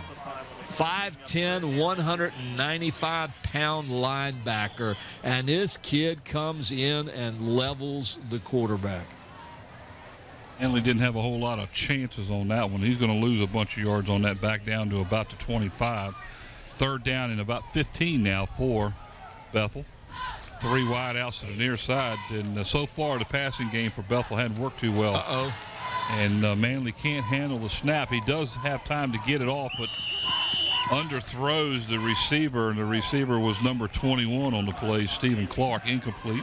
I don't think Manley knew how much time he had, because it didn't look like the Warrior defense had much penetration. Watch the replay there. He's got, look, there's nobody within 4 or 5 yards of him. Yeah, almost an illegal block there, but he's got more time than he realized there. The Matthews and Dorsey back deep inside their own territory at about the 45. Back to punt the ball for Bethel again is number 68. Scott Hager. Overhand kick, and it's taken and fumbled up the middle by Matthews, but he's able to get the ball back as Kecoughtan will take over just inside of the Bethel territory, just shy of the 49-yard line. 1st and 10, Kecoughtan. 5:53 to go in the second period of play. We're all knotted here up. Kecoughtan 7, Bethel 7. Good penetration that time by the Warriors on the kick. I thought for a second there they might be blocked. It looks like both kicking teams, the punting teams for both of these teams, need a little bit of work on their blocking, because the opposing teams are going right through the lines. Exactly. Especially Bethel. Bethel, oh my goodness, they're able to get through Kecoughtan's punt line with ease. And they've came close, 3 times now, blocking punt. 3 or 4, yes. They touched one of them. Dorsey on the keeper, gets outside to the right, picks up close to 5 on the play, as he is down to about the 44-yard line. There were a jumble of players on that play, Mike. As we watched the replay, Dorsey turns the hand, and everybody's just standing right there. Dorsey's able to pull out quickly. He thought about lateraling back, but there's just no way he's going to be able to do that. Gain of about 5 on the play. 2nd down and 5. Dorsey's limping off the field there. We have a new Dorsey quarterback limping in off there. the field. He's still in there. Who was it? Number 5. Who's number 5? That was 15 that came off. Oh, that was 15. I'm sorry. I saw the 5. I was going to say Dorsey standing underneath the center. 2nd down and 5. Yeah. Here we go on a keeper again. It was 4 yards, 5 yards. He's close to a 1st down. There was a real close face mask on that call, too. Yes, it was. Number 5, Anthony Dorsey, once again on the carry. It looks like he's going to pick up enough for a 1st down. See if you can see this right there. Oh, he reached around and almost got that mask. I think he realized that he dropped his arm. So Mr. Turlington doesn't trust his eyesight and calls a timeout for a measurement. I say he's got it. What do you think? I think he does, but we'll see. While we've got this moment, though, occasionally we talk about some of the people in the truck, and You know, you guys out there at TV Land, you hear Mike and I talk all the time. We don't hear the other people. We take every opportunity to talk about it. We try to, because they're a special group. Without them, we couldn't do what we do. The camera crews have won all sorts of major awards, including Tellies. And folks, you need to know that on cameras tonight at the game, Nate Braxton, Susan Bowers, Gene Wheeler, and Steve Fryer giving you these awesome shots out on the field. Graphics and animation, we talk about him a lot. Andy Foley is one of the smartest young men you'll ever meet in your life and one of the nicest. Mike Nowinski, slow motion instant replay. He knows so much that it scares me. He should write a book. Camera control operator tonight doing double duty, Renee Camden. She's also the production and audio assistant. Audio and chief engineer is Don Scharouse, and our director producer, Mr. Scotty Bowers. Oh, you could hear that hit all the way up here as Dorsey pitches the ball off to number 32, Reeves, on the play. We must have had a microphone near that one, because I did hear it. Watch this. Bethel's learning to play this one fairly learning to play this option fairly well. I think you're going to see some adjustments in the second half, and Kecoughtan's going to have to change that. A gain of about 1.5 yards. We'll call it 2. Second down and 8 as the ball sits right inside of the Bruin 38-yard line. Dorsey again under center. Oh, somebody moved on the left side of the line, so that's going to cost Kecoughtan 5 yards, and they're inside of the 40-yard line, and here we go with the follies again. It's going to cost them more than that, because if you saw where the ball carrier was, he had some blockers out in front and not many defenders. Well, he had the blockers out because they left early. Well, I don't care how they got there. They were there. Oh, goodness. 5-yard penalty on the play. Second down and about 13 on the play. 14, we'll call it. We saw a good shot of number 11, Hakeem Garner. And there's Mr. Kelly D., the band director at Kecoughtan High School. Yes, that is true. Mr. D will be leaving Kecoughtan and going down to the administrative building. Dorsey on the pass play out to the left to number 23 on the play. Adrian Pope is good as he gets down near the 31-yard line. He's going to be a couple of yards shy of the first down. We'll give him 12 on the play. That was actually a good run there as he split 2 tackles right through there. Nice little flanker screen on the play. Flanker screen? Flanker. Back to Kelly D. I've known him for many, many years. One of the great people in the city of Hammond School. He's going to be taking his talents, like I said, to the admin building and helping all the band directors around the city. 3rd and 2. Ball's pitched out wide to the movement man who was number 23, Pope, again, and another flag. Now see, that was the same play as a minute ago, and he didn't have the blockers out there, so there was a reason they were out there offsides. But here's still the play. He had to turn in because they were there. When they were offsides, there wasn't anybody there. They should have been offsides again. They could have blocked for him. He could have got more yards. Well, I didn't see what Mr. Turlington said as far as the penalties concerned, but obviously it's going to be against Kecoughtan. Yeah, usually you can look at the officials who threw the flag. Oh, yeah. And watch the direction the flag is going to. He got a motion call against Kecoughtan, so that's going to cost him 5. If he's throwing the ball to one side of the line of scrimmage or the other, it's telling us right there who it's on. It's just a matter of what the penalty is. Yeah, and where that. I mean, the only ones that I know of that can throw the flag anywhere and it don't matter is the NFL. They just throw the ball. They just throw the flag straight up in the air. Sport players. The college ones, they throw the ball. They throw the flags at the player. Yeah. This one's on you, you know. Dorsey back to pass, steps up the middle. Ooh. Oh, good thing he pulled it in because he was hit and brought down after a pickup of about 2 on the play. Number 11 for the Bruins, Ira Harris, just dropped him from behind, and I'm not sure Dorsey knew what hit him there. Good thing he held on to the ball because as he was getting ready to pass it, he went right down. There, boom. 4th down and about 5 for the Warriors. So 4th down and 5 for Kecoughtan. Let's see what they're going to do. We're down to 2:50 as the clock continues to run. Look at the clouds going across the moon. It's a full moon. No wonder you look strange to me. Looks strange every night. It doesn't make any difference if it's full moon or not. Hey, if it's raining out there, I still look strange. Speaking of looking strange, look. Moon over Bob. All right. Turn around and look, Bob. The moon's uh-oh. Now he's dancing. Oh, Lord, the full moon is out. Here's a pitch out. Let's see if he can get enough for the first down, and he's going to be close. The ball was pitched to number 1, Aaron Matthews, and it's going to depend upon where they mark it. He needed to get close to the 29, and that's where the ball is sitting. Hold it back a little bit. Matthews, 5'11", 160, just a junior. He'll be back next year. Timeout is called. They're going to have to measure this one. I think he's got it.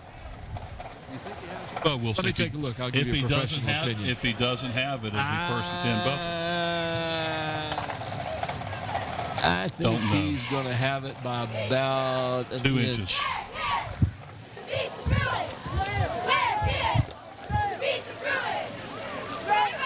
See? What'd I tell you? 2 inches. All right, 2 inches. Close enough. It must have been really close because it took a while for it was early turn to call it. I think it's funny when you watch a referee and it's so close they can't tell, so they go down there with a credit card. That'll be $55. Who wants to pay? If it's first down, if one pays, if I shouldn't have said that. Who will buy this beautiful first down? All right, here we go. First and 10 as the ball is sitting at about 39 or 29. There's a pitch out again to Aaron Matthews. Gets down to about the 25, and he's knocked down pretty hard by, looks like number 43 on the play, Alex Payton. So about the 25-yard line, I think up of 4 on the play before he is stopped. Pick up of about 4 on the play. It'll be second down and 6. About a minute and 50 seconds left in the half here at Darling Stadium as you watch live on LSC.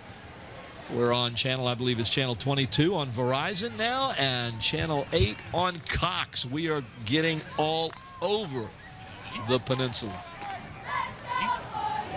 Channel, what did I say? Channel 8 on Cox. Did I say channel 8? Yeah. You know I didn't mean that. It's channel 48 on Cox. Dorsey is hit as he hands the ball off to number 32 on the play, and that one fooled me because I thought he still had the ball. That was Reeves on the play, and there is a flag in the backfield for Kecoughtan, so here it comes back. 2 flags, as a matter of fact. I want to take a second here while we run this down, since we are doing the Bethel Kecoughtan game. If anybody out there is listening and you know anyone who graduated from Kecoughtan High School in 1968 or 69, they are having their 40th and 41st reunion on October 9th, 10th, and 11th at the Radisson Hotel, which is now called the Crown Royal in downtown Hampton. If you would like to come to that reunion, and we really don't care if you graduate in 67, 66, 70, 71, 68, and 69, is having the reunion. You can go to the website at www.khs68-69.com. You can find out all about the Kecoughtan reunion, or you can simply call Paul Rowe at 288-7128, and I will be glad to give you all the information about that reunion for the Kecoughtan High School class of 68 and 69. Well, what if you graduate from Hampton? Can you go to it? Well, actually, the Hampton High School class of either 53 or 54 is going to be having their reunion that same night in the room next to us. That would be the Jerry Odell group. Ooh. Hand off up the middle to number 32 on the play. Not much given there as Reeves goes down pretty close to after he takes possession of the ball as he gets down near the 30. So Kecoughtan calls timeout to stop the clock at 53 seconds to go. 7-7 on the clock right now as we continue to be tied as so far scoreless here in the second quarter. But the crowd's not going anywhere. There you see the Bruin crowd. They are here for the duration. Oh, that's not the Bruin crowd. That's the Warrior crowd. Did you hear Andy? Andy said he was going to put your number up on the screen. Well, that'd be all right. As long as people want to call that number for the class of 68, 69, or any other close to that for the reunion, you're more than welcome to put it up there.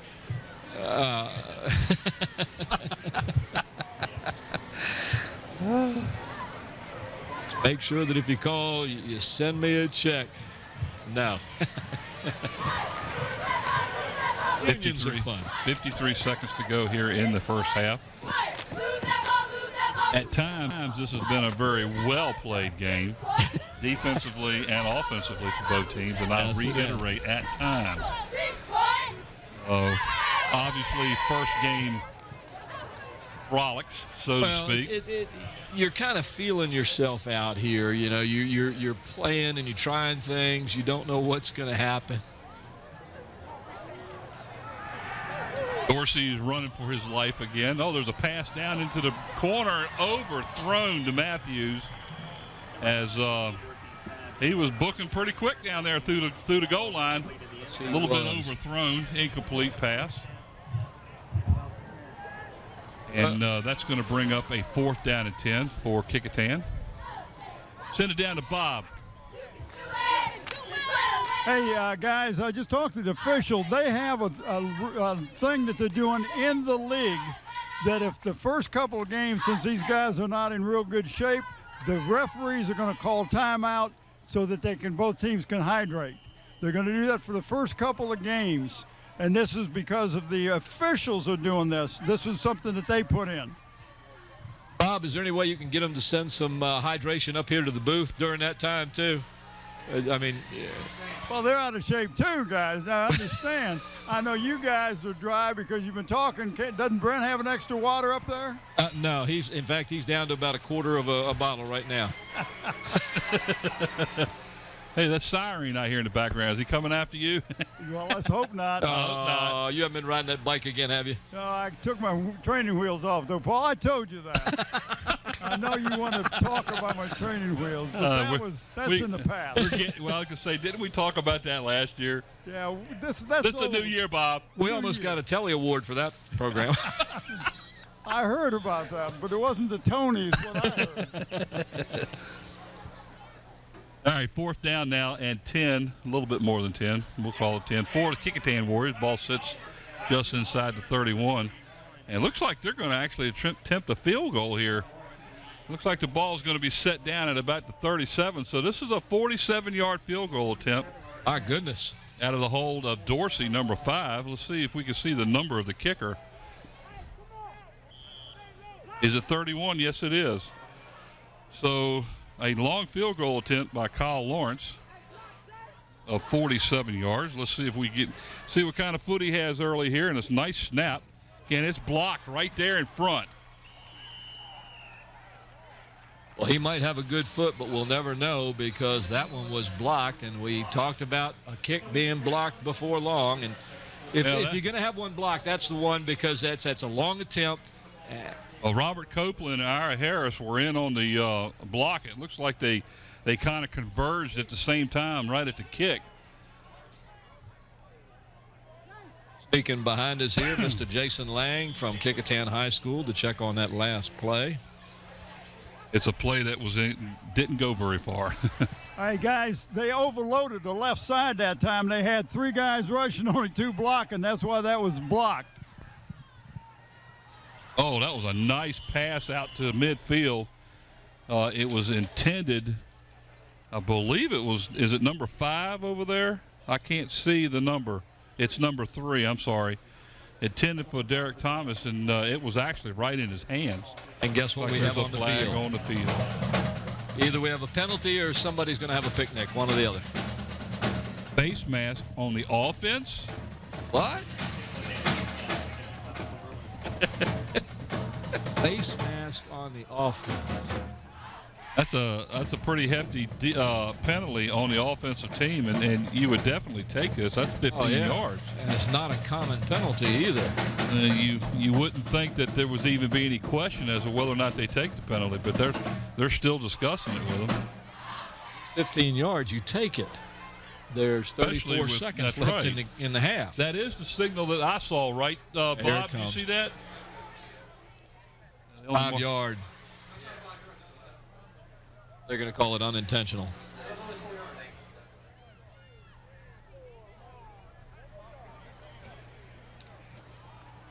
So it's a 5 yard unintentional face mask. It must have grazed across. I didn't know they had that rule in high school. I thought it was 15 no matter what. I learned something new again this year.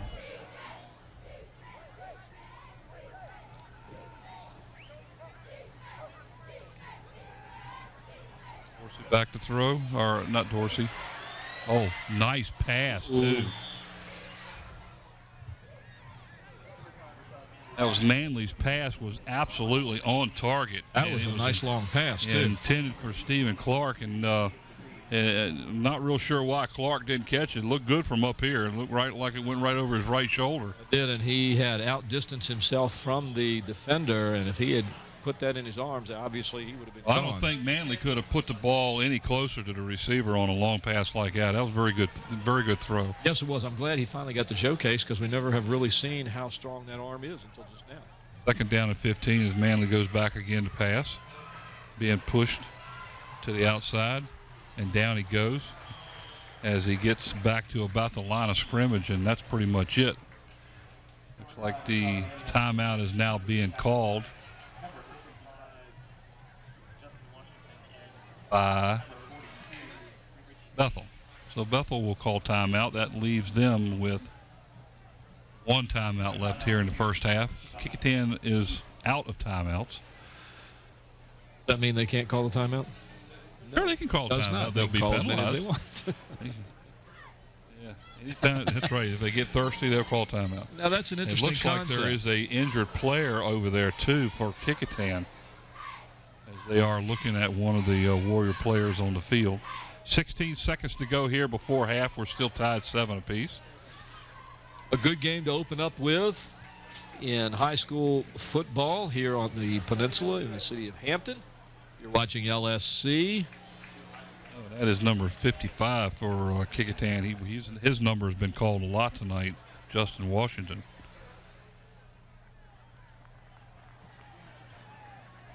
Like he may have hurt his hand. Looks like he's holding one of his hands. Or his right shoulder. Looks like he's holding his right arm up. This is not going to be good. Number 55, he's been in Justin a lot Washington has been a force on defense yes, tonight. And isn't he the center? I would assume that Bob will get a check for us on him and see what might have happened to him.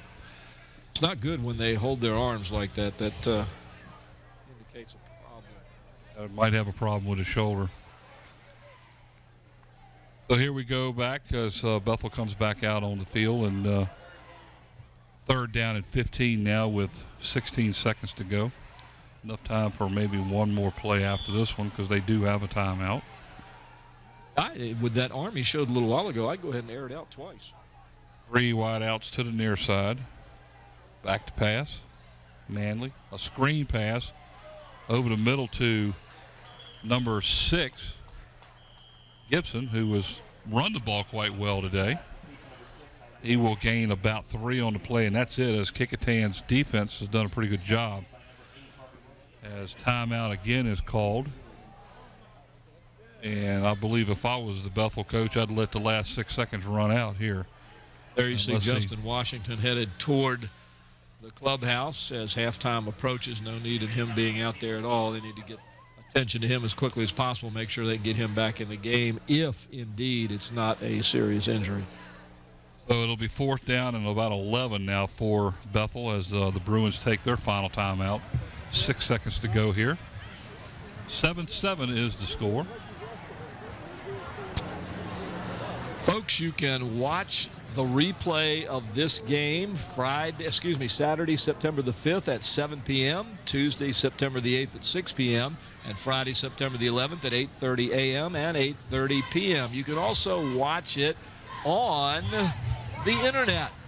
Just simply go to the Hampton City Schools website, look for WHCS on the right-hand side, click on that.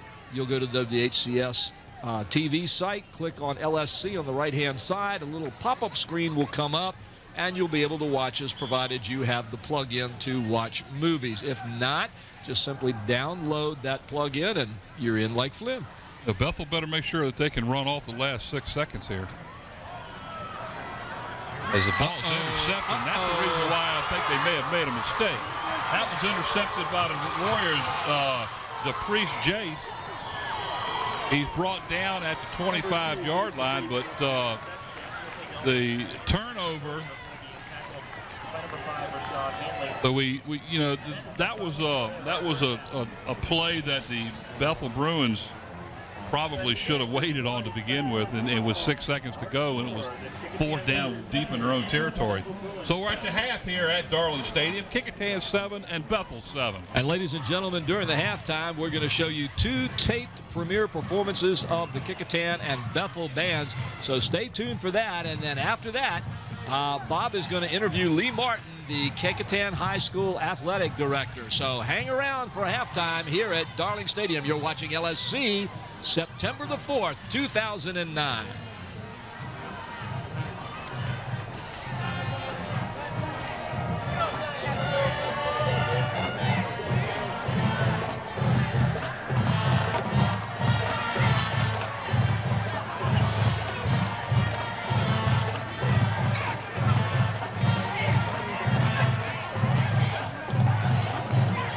As the score here at the half is 7-7. The Bethel Bruins and the Kecoughtan Warriors. Kecoughtan took the lead 7-0 with 3:41 to go as Anthony Dorsey on a 6-yard run up the middle for the score. And then Bethel came back, and Isaiah Gibson with 1:18 to go in the first quarter on a 12-yard run. The extra point was good on both touchdowns. And that's how we sit here now at the half, 7-7. All right, and Mike, here are some of the plays from the first half. Here we have the pitch to, that's number 22, I believe, 23.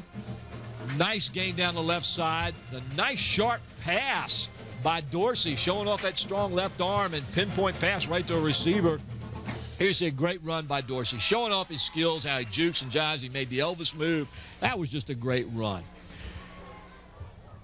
Here we have a nice fake. This is the touchdown. Yeah, this is the touchdown when he faked it inside. He just slid down the line and went right in. Now, on the other side, Bethel with a nice screen pass to the flanker, nets them some good yardage there. The next play here, watch this, as Manley, the quarterback, just hits the receiver right in triple coverage. Good hands. Looked like the pass was actually intended for a Kecoughtan player, but he did a very good job. Yeah, and here's Isaiah Gibson with a great run, just bouncing off tacklers and going for a big, big gain. And then finally he takes it in on the next play, about 12 yards for Bethel's first touchdown. Now here comes the our fun highlight play. Here comes the great play. Watch this, folks. There's the fumble. 1, 2, 3, 4. Oh, here we go again. It's still moving around. Where's the ball? A hot potato right there. I'm telling Who's you. got the potato There's again like and again? And finally, the last Kecoughtan player that dove in under the 4 finally picks it up. We counted. There were 12 people that touched that ball before it was recovered. What a great play. Lost about 17 yards on the play. My goodness. But all in all, it ended up 7-7 at half. 2 tough teams, 2 equally matched teams at the end of last year. So it was really great.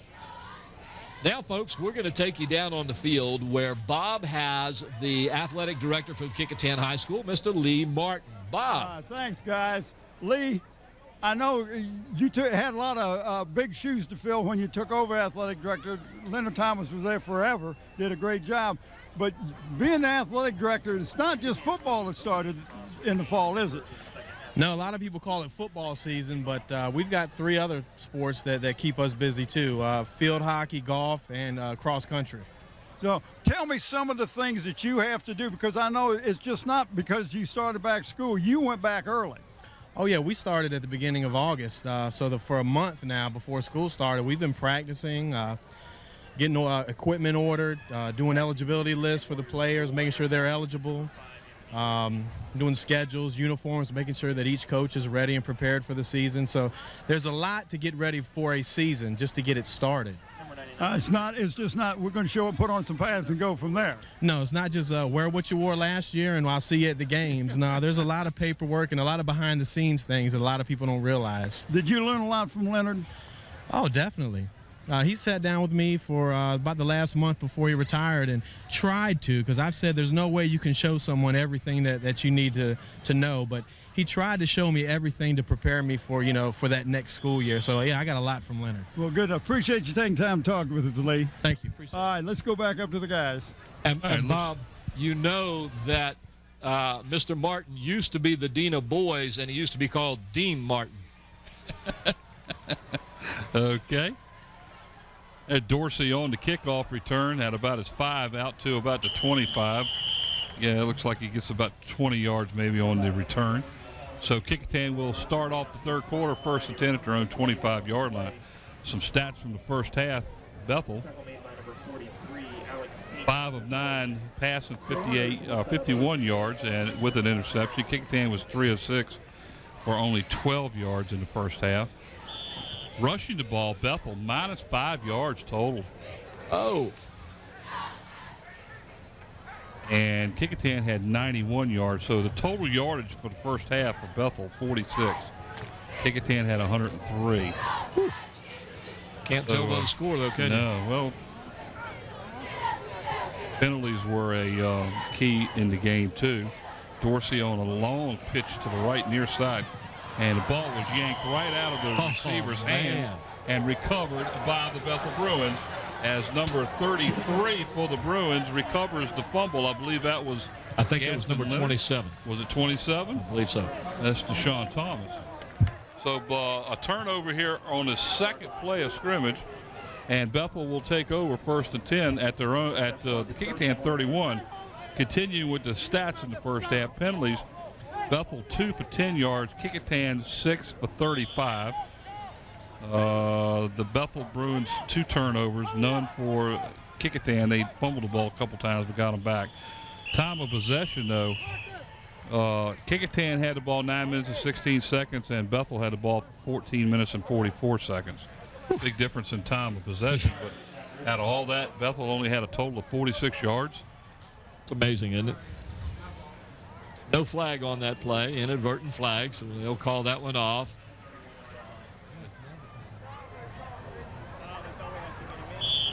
Our halftime stats, courtesy of Mr. Brent Musgrove.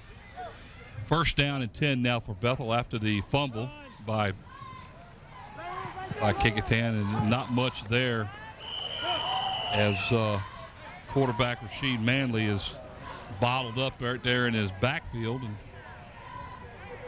actually, like Mike, number 54 on the stop was one of the players. That's Sean Fauntleroy. Number 49 is the one that first got to him. I believe that's Xavier Ely. The fumble we're talking about, though, Mike, really wasn't a fumble. He just took the ball right out of his hands.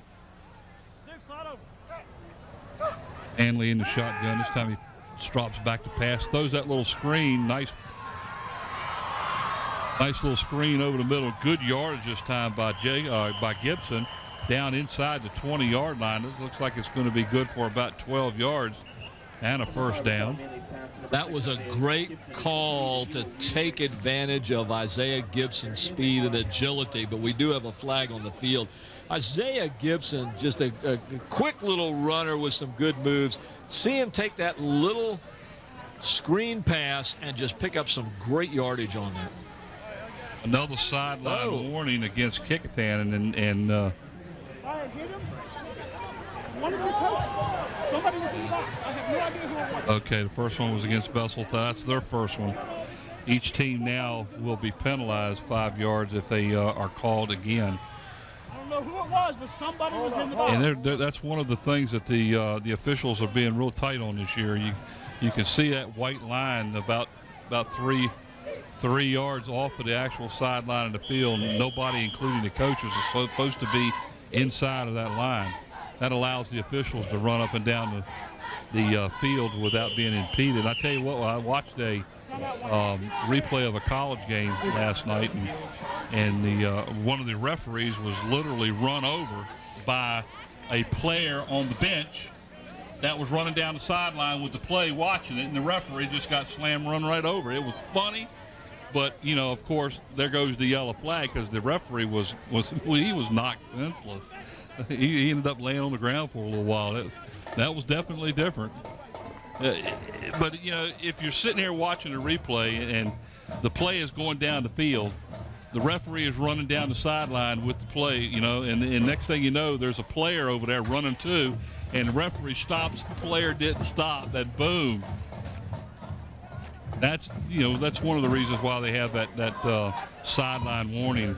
Get the players and the coaches away from the actual sideline so that the officials can move up and down the field freely. If an official is going down the field and happens to bump into one of the coaches or something, they are awarded basically a warning, and then after that they're penalized. 1st and 10 Bethel now, just inside the Kecoughtan 20. Manley hands the ball off. I believe this is Rio Walker around the left side, down the sideline, and he's all the way down to about the 2-yard line. Like you're going to mark it inside the 2, down near the 1-yard line. Nice run by Walker. There is another flag on the play. Again, it's on the sideline down here. And it sits down near the 15-yard line. So let's wait and see what the call is this time.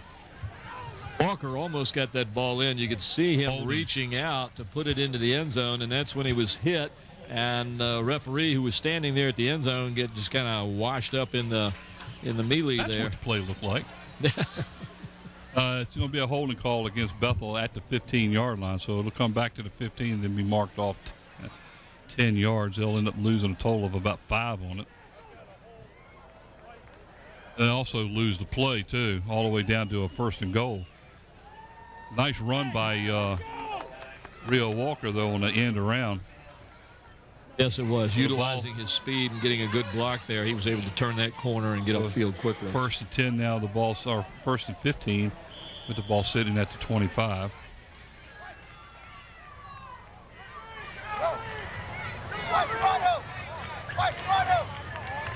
Hanley again in the shotgun.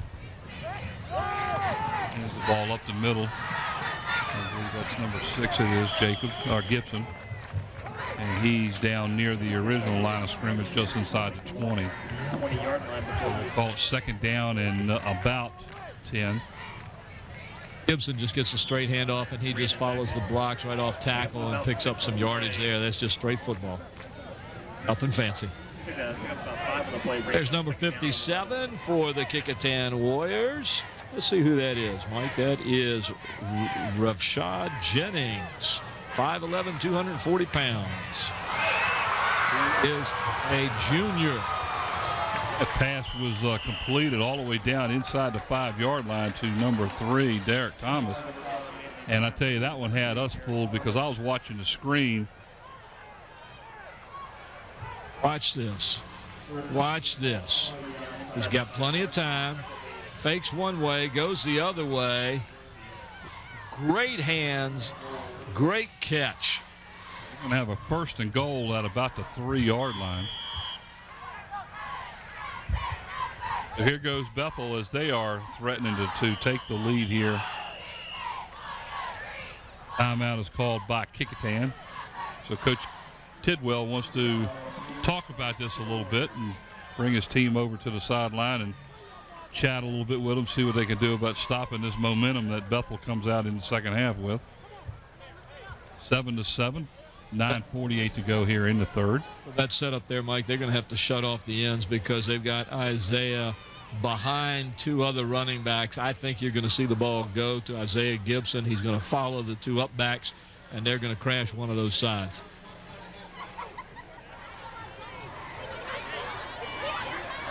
There's some more young ladies coming to the football game here at Darling Stadium on September the 4th, 2009, as they look at the camera and realize, oh, we're on camera.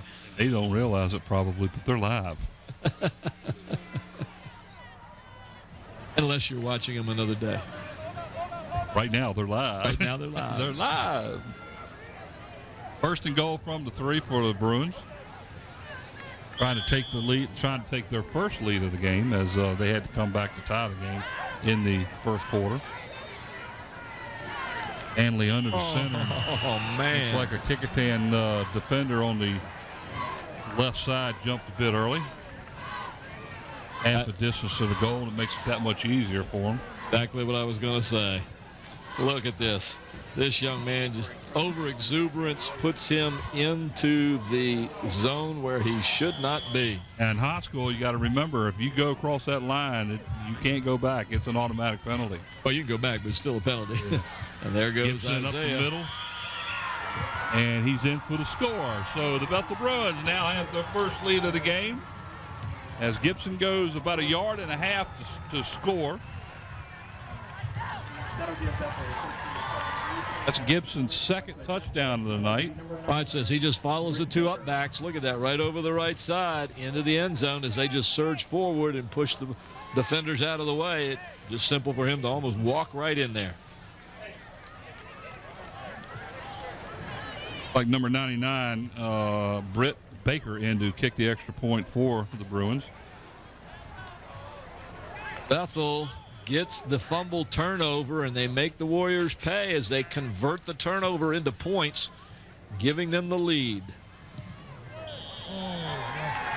Kick is up and it's good, but the kicker was absolutely flattened on the play.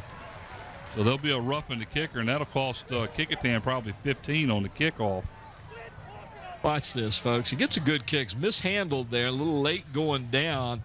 And Kecoughtan thought they were going to get the block, and they go up for it. There's about 3 or 4 there. Oh, that was a good sell job right there because the kicker actually was on his way down and fell and tripped the Kecoughtan player. That's a shame. That's a shame, but it's going to hurt the Warriors. The license number JMC1903. Once again. Here's another good shot of the touchdown as he follows the two up backs in. Again, that's Isaiah Gibson. Been doing a great job of running today.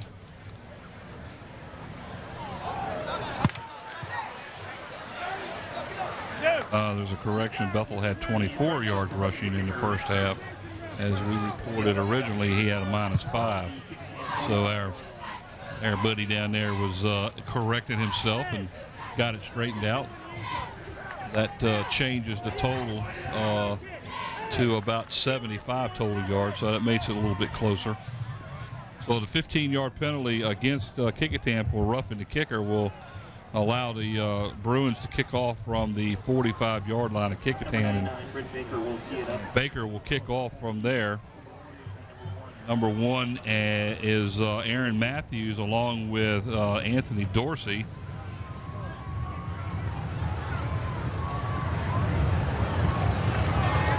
The ground is rumbling. I'll say. Sounds like a hurricane. Warrior fans are stomping their feet on the aluminum stands down in front of us, and it's making the whole booth rumble. And a 5-yard penalty is going to be assessed to Bethel for being offside during the kick. Baker will have to tee it up and kick it all over again.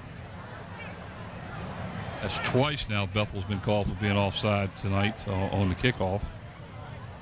So he'll kick off from midfield this time. He's still 10 yards past where he normally kicks off. 9:43 to go here in the third quarter. Bethel 14, Kecoughtan 7. But a good game. Both sides back and forth. We've seen some good defense. We've seen some not so good defense. We've seen some good offense. We've seen some not so good offense. It's the first game of the year. And both teams have been that way. So it's games being played closely. Mistakes have been made. And this time he just kicks it through the end zone, which will put the ball at the 20. Well, first games, you got to work through the kinks. You got to see what works, what doesn't work. You make your adjustments. Don't know what either team did during the preseason as far as scrimmages are concerned. Now that the season has started, it counts. Yes, it does. That's why we're here, buddy. Everybody gets paid the same. You either win or lose. That's why those young men are here. It counts, and they're here to see it. So Kecoughtan will take over 1st and 10 from their own 20 after the kickoff went into the end zone. Dorsey again under center. Keeps the ball, rolls to his right, and not a lot there. Still battling his way. And Like he's finally brought down by the Bruins number 33, who had a hand in it, and that's Gaston Ledford. This time Bethel went to a three-man front line, giving them 4 at the linebacker position. They're able to spread out and contain Dorsey a little bit better there. We'll have to see if they continue to use this. If they've been using it, I missed it earlier. Gain of 2 on the play. 2nd down and 8 now for Kecoughtan. Young man there with a nice-looking hat. Chicago White Sox. I'm going to have to get him a Yankee hat. I'll get him a Red Sox hat. There's a handoff and a fumble. This time the ball was handed off to number 32 for Kecoughtan, and that was Malcolm Reeves. Did he fumble the ball or did he get it back? It looks like he got it back. He fumbled it and he got it back. Here's the handoff. He's hit almost immediately. The ball drops down and he drops right on top of it. So the Warriors got a little bit of a break there, but they've been having a problem hanging on to the ball here recently. And part of that is the quickness of the Bruin defense, who clogs up that line. 3rd down and 8 now. Maybe loss of a half a yard at most. Call it 3rd and 9. Dorsey under center. Little screen pass to the right, or to the left. And it's completed to number 23 on the play, Adrian Pope. Gets the ball out to about the 30-yard line, but it looks like he's going to be about a yard. I don't know if he touches the 30, it's a 1st down. Let's see. It's a quick little screen to the wide receiver. He's going to be shy of the 30-yard line. His knees went down before that. They're setting the ball dead on the 30, and that's all they had to do is touch the line. He got a great spot then, because to me it looked like his knees were down prior to the ball getting near the 30-yard line. But ball forward to the line. Let's see it again. Watch. Right there. It's close, but they've got a better view than I do. That's why they're down there. We're on a keeper coming around nice the near move. side. He gets around the end and gets outside the 40 to about the 43 and drug outside by a couple of Bethel Bruins. Number 4, Hodges. And that's good enough for a 1st down. So Kecoughtan has a 1st and 10 from their own 43. Good thing Dorsey has the kind of speed he has, because most people would not be able to break out of that and turn that corner. He was able to do that. Once he turned the corner, he's going to pick up yardage.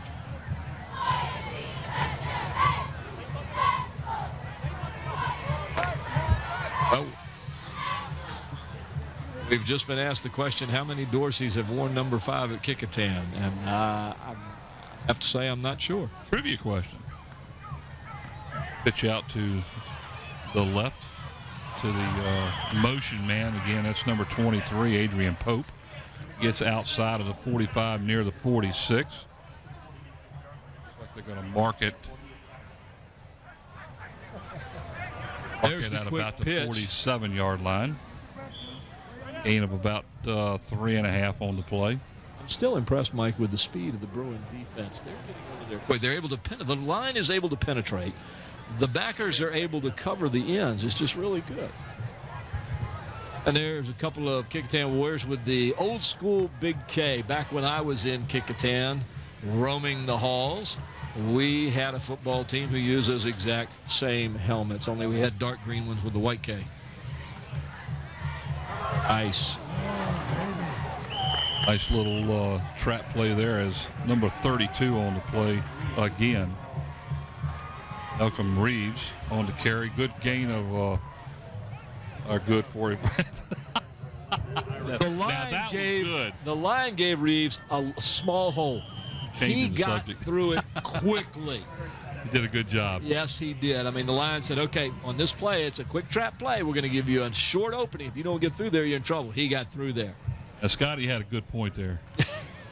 You said your helmets were green with the white. Yes. Okay. Yeah, but now they're not made from leather. Yes, that's what he said. Now they're not made from leather. Dorsey gets bottled up. Yeah, right in the middle of the line. Gets away. Gets good yardage out near the 30-yard line. And looks like that's enough for a 1st down. Dorsey on the quarterback keeper will carry the ball out down to the 33-yard line. Oh, it's a nice crowd. That's the Kecoughtan Warriors side as we see the replay here. Dorsey kind of gets hung up, pulls the ball back, and gets some yardage by going around the left side. Like he got all the way down to about where they mark it at. They marked it back at the 35, so it's not a first down. Second down and about 3. There's a pass out here to the right, to the near side. Again to Matthews as he stutter steps left and right and gets enough yards for a first down. Down inside the 30 to about the 27 is where they're going to mark it. So Kecoughtan on the march again, trying to get this game tied up. Very nice moves as he goes left, cuts back, goes right, cuts back again, and is able to find just the smallest seam to get through. It picks up an additional 3 or 4 yards for the first down. With speed, that's all you need is that little seam. Exactly. First and 10 at the 27.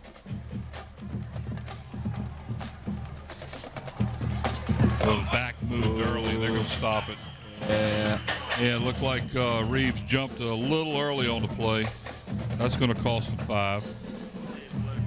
Make it first and 15 now as it's going to be marked back here at the 31. You see some dancers from the Kecoughtan High School side as the band plays behind them. I guess it's a little bit unusual for the first game of the season to see the band already in full uniform, too. A lot of the bands don't do it. Full uniform. But you're right. The Bethel band was not in full uniform. Most of the teams' bands don't wear full uniforms till about the second and third game week of the season because it's so warm out. I know when my daughter played at Denby back in the 90s, that was the same way. I mean, it was just too hot. Dorsey back to pass over the middle. It's completed. And I believe it is completed to number 12, and it is. That is Devontae Williams as he is down inside the near the 20-yard line. Mike, that's a gutsy pass. Look at this. He is throwing into not just coverage, but look, 1, 2, 3, 4. He put that pass right on the money. Well, they marked the ball at the 20-yard line. I actually thought he was inside of that. I thought he had fallen forward about another yard or two beyond where they actually marked it. You want me to hold things down while you go tell him? No. A replay will show it. That's all you got to do is replay it. Let's see. So he's already passed. He is past the 20. He was already You are past exactly the 20. right. You are exactly right. And hand off the middle, and Bethel's defense really stiffens as the ball's handed off to Reeves up the middle, maybe for a yard or 2 at the most. It's going to bring up a third down and short now. Say hi, gentlemen. Say hi. You're on TV. Third down and 2 now for Kecoughtan. Ball sits at about the 18-yard line.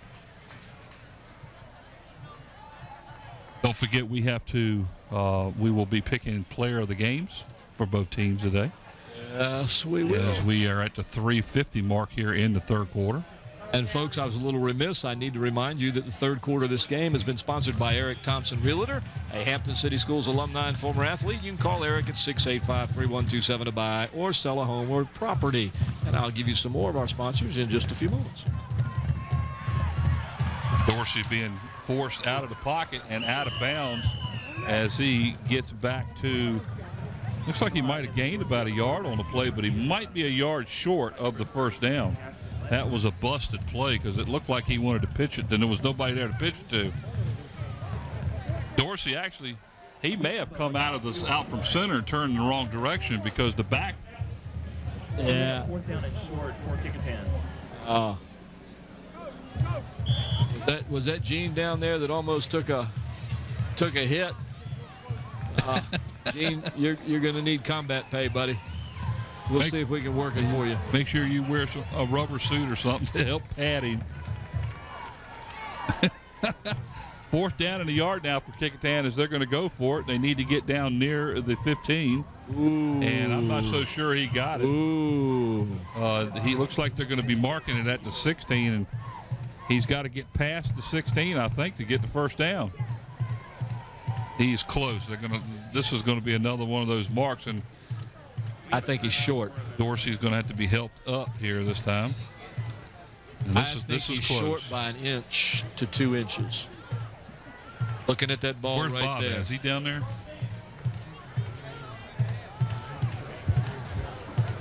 Look at Gene on the field. Gene's got the camera right there looking. Oh, he's going to make it. Look at that. Made it by 1 inch. Gene got it for us. Thank you, Gene. Great camera work. So 1st and 10 now. The ball sits at the 16-yard line as the Kecoughtan Warriors continue with this drive and trying to tie it up here in the third quarter of play as we're down to 3:20 to go. One of our other sponsors, ladies and gentlemen, Zooms. Once again, David Allen and Zooms are sponsoring student athletes in Hampton. Zooms with locations throughout the peninsula to serve you.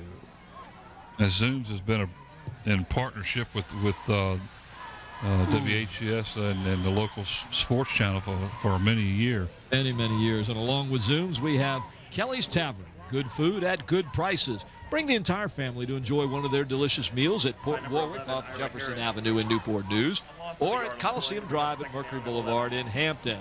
And by Tidewater Team Sports, located at 11839B Cannon Boulevard in Oyster Point, Newport News.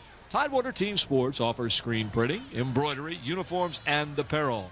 Call 594-0411 and talk to David Chubb or Terry McNamara. Those are our sponsors for the third quarter of this game, ladies and gentlemen. And again, we appreciate their sponsorship of Hampton City High School sports. And Tidewater Team Sports are the sponsors for our Player of the Game T-shirts that we hand out, as there is probably a delay of game going to be called, and that's it. That's the first one of those we've seen tonight. What you got there? Oh, I was just told by Jason, we showed a picture a minute ago about a young lady with a little baby. That's Coach Tidwell's daughter. Oh, outstanding.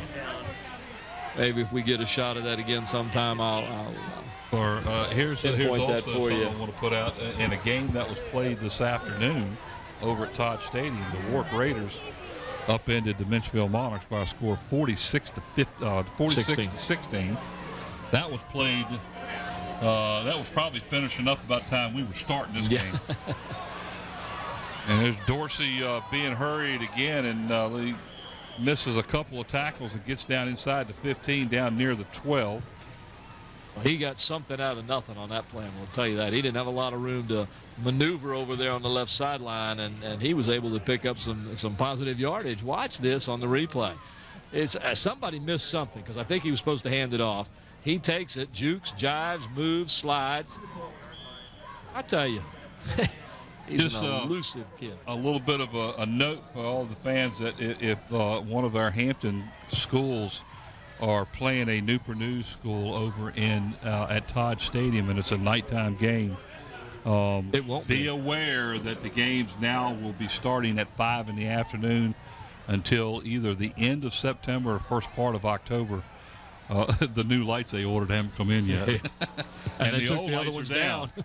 So all the games now at Todd Field for the first part of the season have to be played during the daylight hours. That one almost intercepted by Rio Walker, and that's the first time we've actually called his name defensively on a pass play. And there's a reason they haven't been throwing, and when they do, they don't throw in his direction. This pass should have been intercepted. The receiver's going to the top of your screen, and it's basically thrown over and behind him. Well, Again, throwing into 3 deep coverage. That would have been a pretty heck of a play there if Walker had come up with that. It would have been a shoestring type catch. 4th down and 5. It looks like the Kecoughtan Warriors will set up to kick a field goal. In to kick it now is Kyle Lawrence out of the hold of number 5, Anthony Dorsey. Could we have a fake field goal here? Nope. This time he gets it off, and it is up long enough and wide to the right. So the field goal is no good by Lawrence, and Bethel will take over 1st and 10 after holding on that long drive, as they will take over 1st and 10 at their own 20. Woo, Mike Hauser along with Paul Rowe. Brent Musgrove, and our buddy down on the sideline, Mr. Bob Hintz. On a warm evening here in the first weekend of September. This is the first opening weekend of the Peninsula District and the 2009 football season. It started out being a fairly cool evening. Well, the wind was blowing, and the wind stopped, so it's kind of gotten a little bit muggy. Don't have a lot of air that flows through the press box up here. Here we go with Bethel, 1st and 10 at their own 20. Manley, the quarterback, in the shotgun. Oh, my, they wouldn't snap, and he finally told him to snap it into the end zone. And he's fumbled it. And it looks like it is a touchback, a safety. So Bethel, Kecoughtan picks up 2 points on it, and Bethel will be forced to kick it. And Manley was standing back there clapping his hands, telling him to snap the ball in the center. Well, watch him. He looks, I think he turns his head. Let's see. It's like as he turns his head, and he might have been changing the play. Bob from the field just relayed, said he thinks he was changing the play, and what he did, the center just centered it, but for some reason the center centered it way to the left of him and back into the end zone. So after recovering the errant snap in the end zone.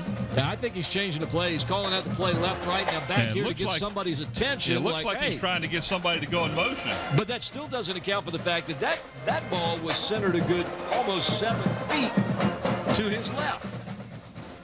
If you're going to do that, at least hit the guy. So the score is now 14-9, and Kecoughtan will have great field position to start this. Yes, they will.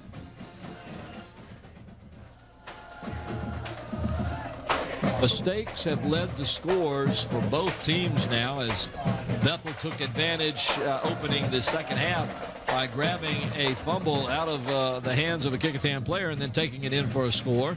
And here you have Kecoughtan taking advantage of a poor snap that ends up in the end zone for a 2-point safety.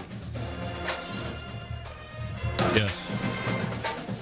And because of the safety, Bethel kicks off, is taken at the 28-yard line by Matthews, and he runs the ball all the way into Bethel territory down near, looks like they might be marking it about the 43.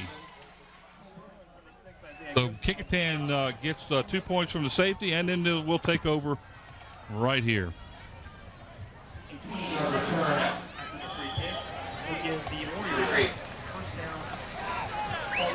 Kecoughtan's last drive was for 7 minutes and 52 seconds, and they ended up with nothing, a missed field goal. Yep, but then they had less than 1 second, and they picked up 2 points. Right. A play later, after they missed the field goal, they picked up 2 out of 3.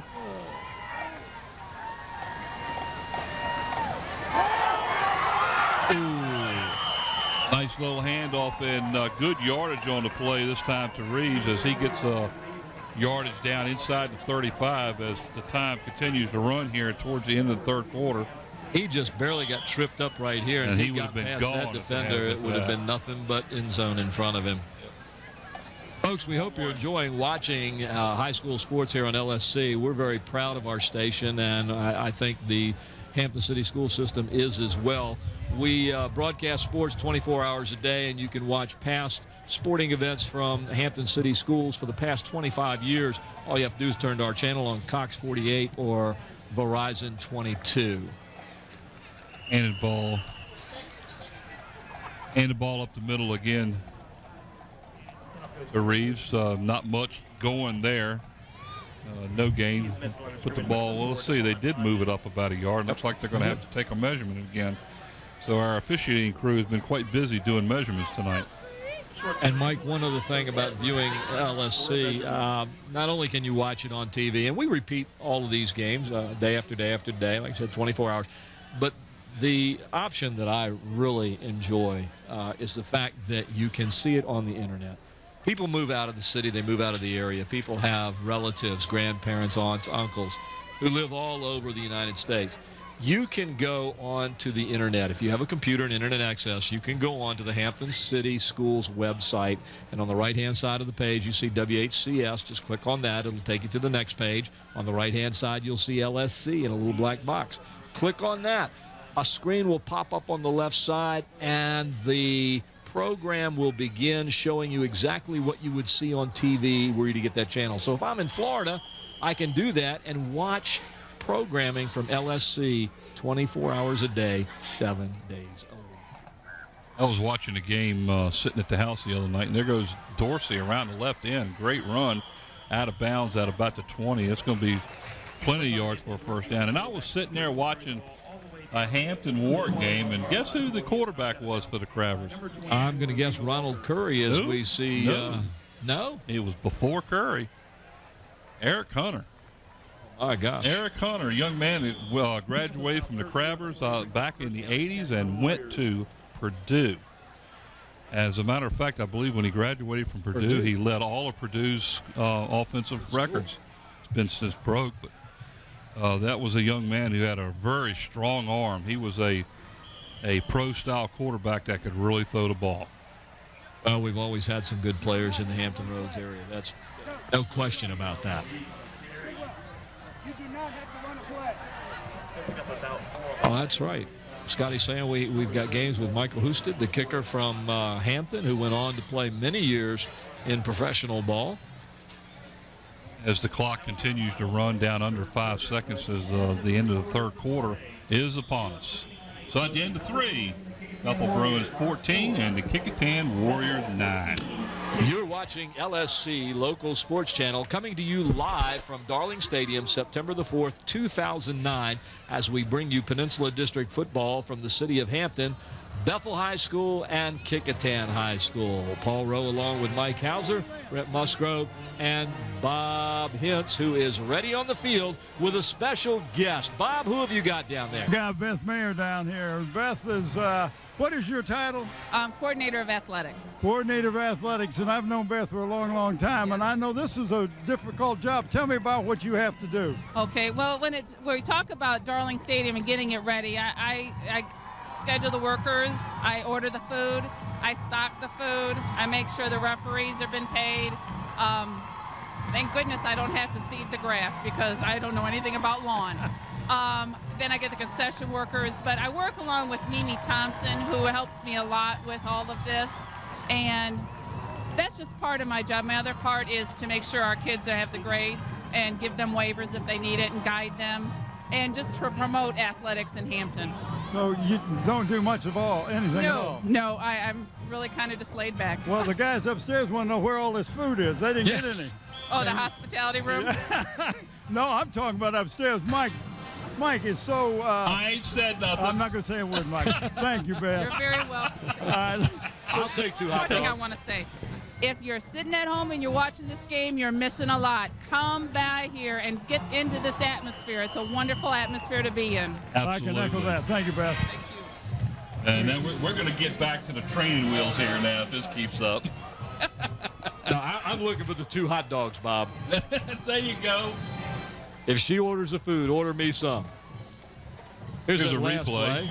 Dorsey hangs a nice run through the middle. He got an opening seam there and went to the left to pick up some good yards. Kecoughtan threatening here. Reeves did a good job. Looks like first down at 10 as the ball sits just outside the 10-yard line. So it's about as close as you can get to be a first and goal. Dorsey on a keeper after faking to Reeves up the middle, and he's going to end up losing 2 yards on the play. Great defensive play that time by the Bruins. By number 11, Ira Harris. Here, Dorsey looks like he's a little on the sore side right now. Watch how quick Harris gets in there, number 11. He just wraps him up and corrals him like a rodeo. After a loss of about 1.5 yards, it'll be second down. We'll call it second down and 12 on the play. As the ball sits outside of the 12-yard line. This is the area where Dorsey likes to kind of slide along the line. I think I said this earlier in the game when they were down here, and That's what he did on that last play. Number 11 did a good job. There's a little slant pass, and did he catch it? Yes. Outstanding catch on the play, this time by number 2, DePriest Jace. J-A-C-E, Jace. I hope we're pronouncing that right, Mom and Dad. If we're not, we apologize. Leah, this is a spot pass. He just, Dorsey just got up and flung that one real quickly right at a spot. It almost looked like the receiver had stopped short and had to reach out for it and did a great job bowling it in. Gain of about 10 on the play. It's going to be, should be 3rd down and about 2. You see, he did stop. He had to reach out for it and make the catch and did a good job. Oh. Rio Walker playing off of him that time and gave him enough room. This is where you got to be up close to the receiver. Ooh. Dorsey had nowhere to go as somebody from the defensive line, and he almost got in there and scored anyhow. Because Bethel had him in the backfield. He's able to watch him slip off of the tackle right here. Pulls right out of that one. Down all the way inside the 1. Now, are they close enough for a measurement? Again, they didn't have to get into the end zone. So the Mr. Turlington and the referee's crew will bring them out again. And I believe we've seen more measurements in this game than we saw in the entire season last year. I've seen more measurements here than I saw in the math classes at Jones. How close he is. It's going to be close. I think he's probably a little bit short. Yep, about 2 inches. So, does Kecoughtan go for it here? Yes. They're about a half yard away from pay dirt, and they will go for it. I say, Mike, it's September the 4th, 2009. We're at Darling Stadium. You're watching LSC. We're talking to you from LSC. I say go for it. This would be a pretty neat little situation to try to draw the defense offside. Half a distance of goal would give them enough to give them 4 downs. I think at 2 inches plus another 1.5 feet, 2 foot back. Give them 6 points, right? You better take a quarterback sneak here. That's exactly what Dorsey does, and he should be in, but no signal yet. There it is. Touchdown, Kecoughtan. The 1 yard plunge by Anthony Dorsey. That's his 2nd touchdown of the game.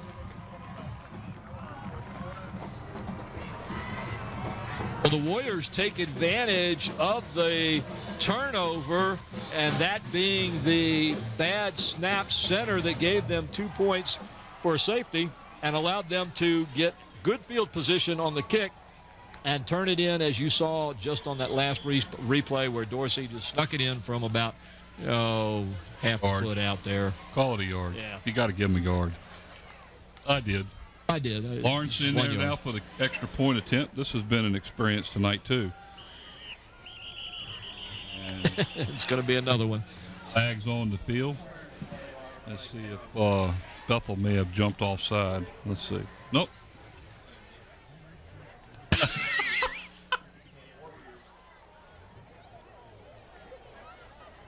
You want to say it? That's funny. That's funny. Folks, we hear some funny stuff coming out of Trucker. If you hear us laugh, it's oh my goodness. Oh, you Scotty. 5-yard penalty on Kecoughtan. They moved a little early, so again, this time it's going to be a little bit longer extra point.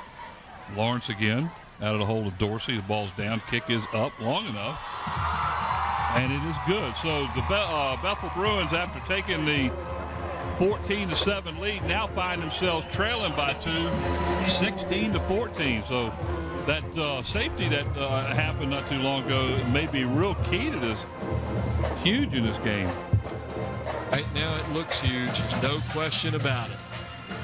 No question.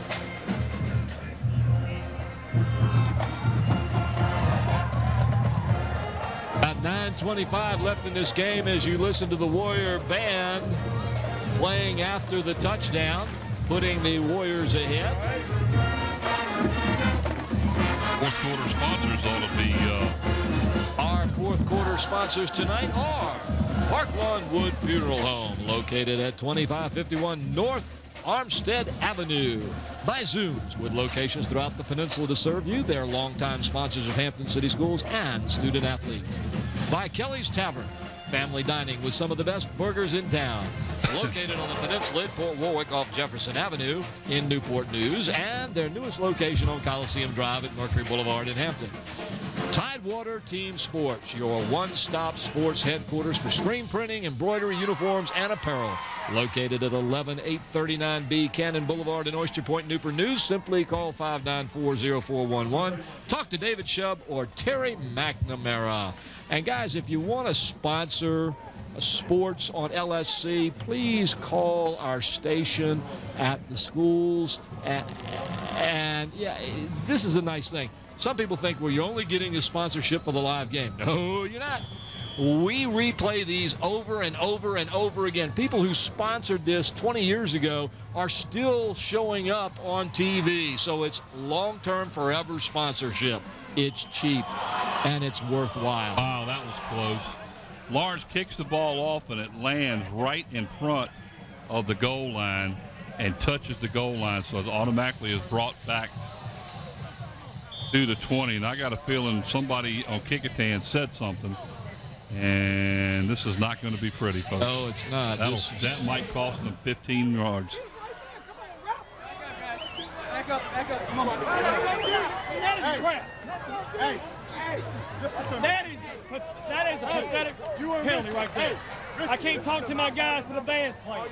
Coach Tidwell is not a happy camper right now. And I'm not sure he's letting Larry Turlington know that he didn't like what happened out there. There is no damn This is what we do. I have a ladder. Show me. You're going to get it. Okay. Definitely not happy. Hey! Let's go. Hey! Run. We're going to go 5 yards this way. What? Sideline interference because the coach ran down. Well, Bob, you were down there. Did you hear anything about the discussion? Because obviously we couldn't hear it. Yeah, it's exactly what it was. The coach went down here yelling at his players about something he wanted to do. The sideline official threw a flag. Larry Turlington called it sideline interference, the penalty against the Warriors. That's 5 yards. And, it almost seems like the sideline problems are continuing, and it looks like the officials are really pressing the issue about the sideline issues. Well, if you're going to have a new rule like that, you have to establish it right off the bat, because if you don't, it'll get abused and nobody will ever do anything. Hanley takes the snap, hands the ball off to the lead back, and I believe that is Gibson up the middle. What? As he will get near a gain of about 7 on the play. We'll call it 2nd down and 3 as the ball sits at the 32. And Bethel now trailing by 2 with 9 minutes to go here in the 4th quarter. Needs to get something going here as time continues to run against them. Hanley on a keeper off the left side. He's still up as he bounces off a couple of would-be tacklers, and he gets the ball all the way out to the 45-yard line. Mike, that was a great fake by the quarterback, and our camera crew got it. He actually puts the ball right in there and then pulls it out. I mean, this is what every coach dreams of when you do this. He put the ball in. It was wrapped up. Isaiah Gibson had it, and he actually yanked it right back out, and everybody went for Gibson, and he had some good opening on the left. Gain of 13 on the play and a 1st down for the Bruins. Great shot by whoever was on that camera down there. 35-yard line. Hanley again in the shotgun, back to pass. Takes the pass, pulls it back in, runs around the left side, and he better keep it down because he's past the line and runs out of bounds inside of the Kecoughtan territory.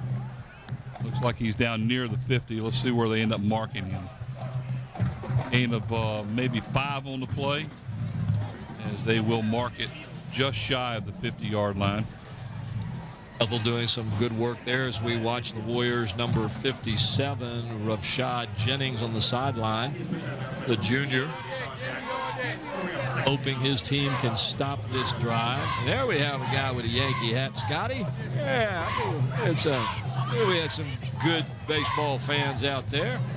I haven't seen yet, but did Justin Washington, number 55, come back out after halftime?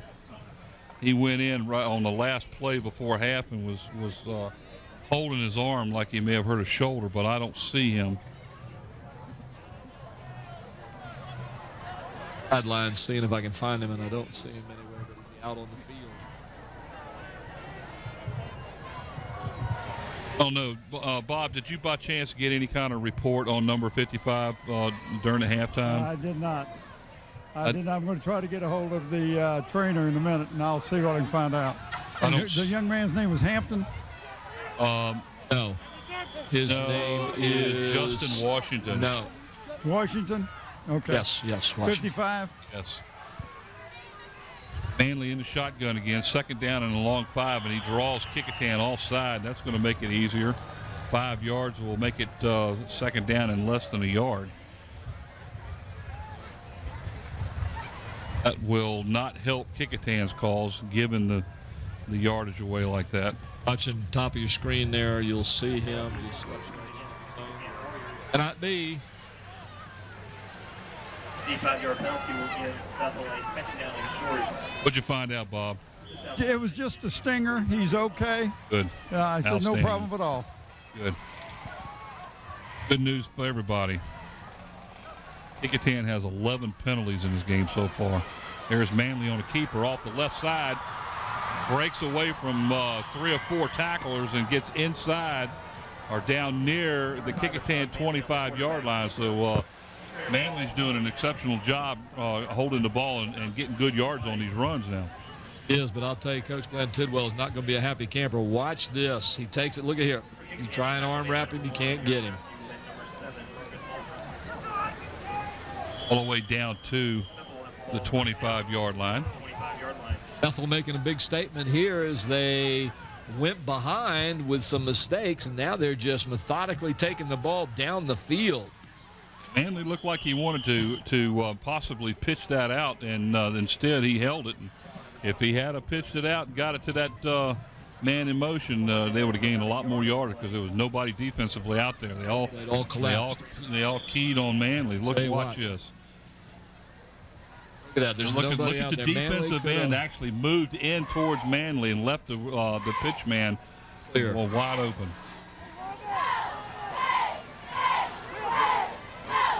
Like the Bethel coaching staff is actually calling the plays in to the players after they already are lined up. So Manley in the shotgun again, back to pass this time. Passes down to the left sideline, wide open. Oh, and in and out of the arms of the receiver for the Bethel Bruins. And that was number 3, Derek Thomas. 6'2", 175, 5-pound senior, and that ball was right in his arms, it looked like. That one had touchdown written all over it. Let's watch it again. He clears his defender by 3 steps. The ball is there where he hit, right into his arms.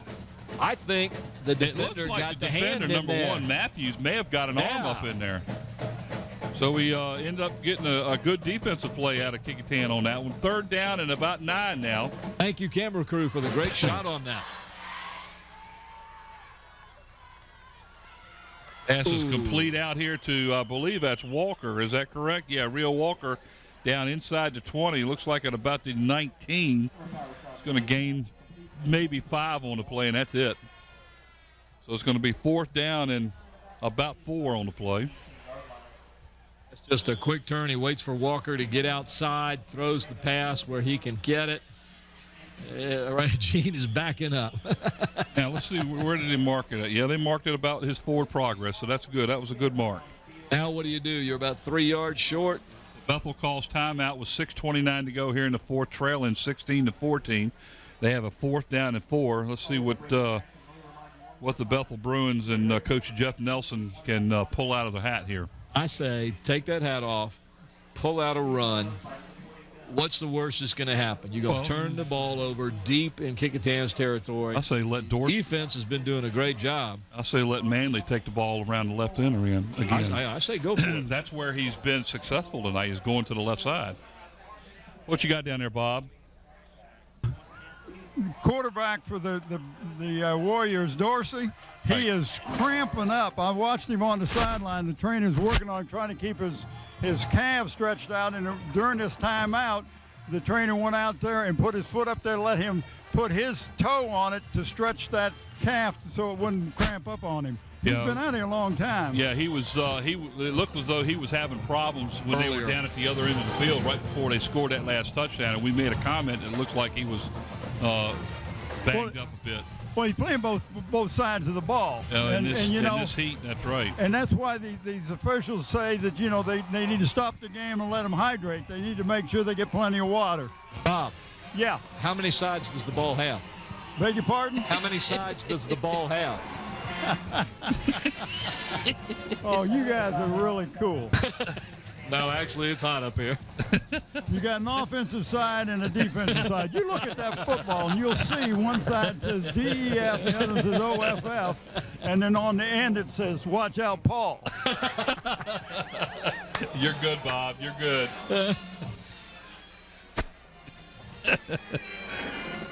Just be careful on that sideline. They'll go past that white line. Yeah, you might get in the way. They can do whatever they want to me if I tell them my name's Paul Rowe, right? You'll be in big trouble down there then. Of course, I don't look like... the officials will probably say who? Kenny Rogers. Are you singing Kenny Rogers tunes now? I can if you'd like. No. Well, I just want to know. I'm not sure why you even mention that. Know when to walk away and all right, here we go. To run. Here we go.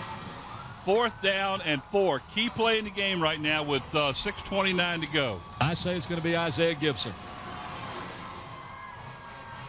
He's going to pass. Passes to an empty spot on the field. I believe it was intended for Rio Walker, number 24. Incomplete. All the receivers were well covered, and Kecoughtan holds Bethel at the 20 or at the 18-yard line. So Kecoughtan takes over 1st and 10. I think Manley thought that the receiver was going to go. Yeah, I think he thought he was going to go further down the field because he was throwing to an area. If he'd have thrown it a little lower, he threw good it right chance to an empty got spot. To him. Incomplete pass, 4th down. Now Kecoughtan will take over the ball, and let's see if their offense can do what they did last time they touched it and methodically moved right down the field, play after play, until they got down there and took the lead with that score. Well, I think Bethel did the right thing. I think going for it was a proper call. A field goal would have given them the lead, too, and they were I inside still like the 20. What they did. That's okay. 1st and 10, Kecoughtan. Bethel's got plenty of time to stop them. Nice hit. And watch the out, Gene.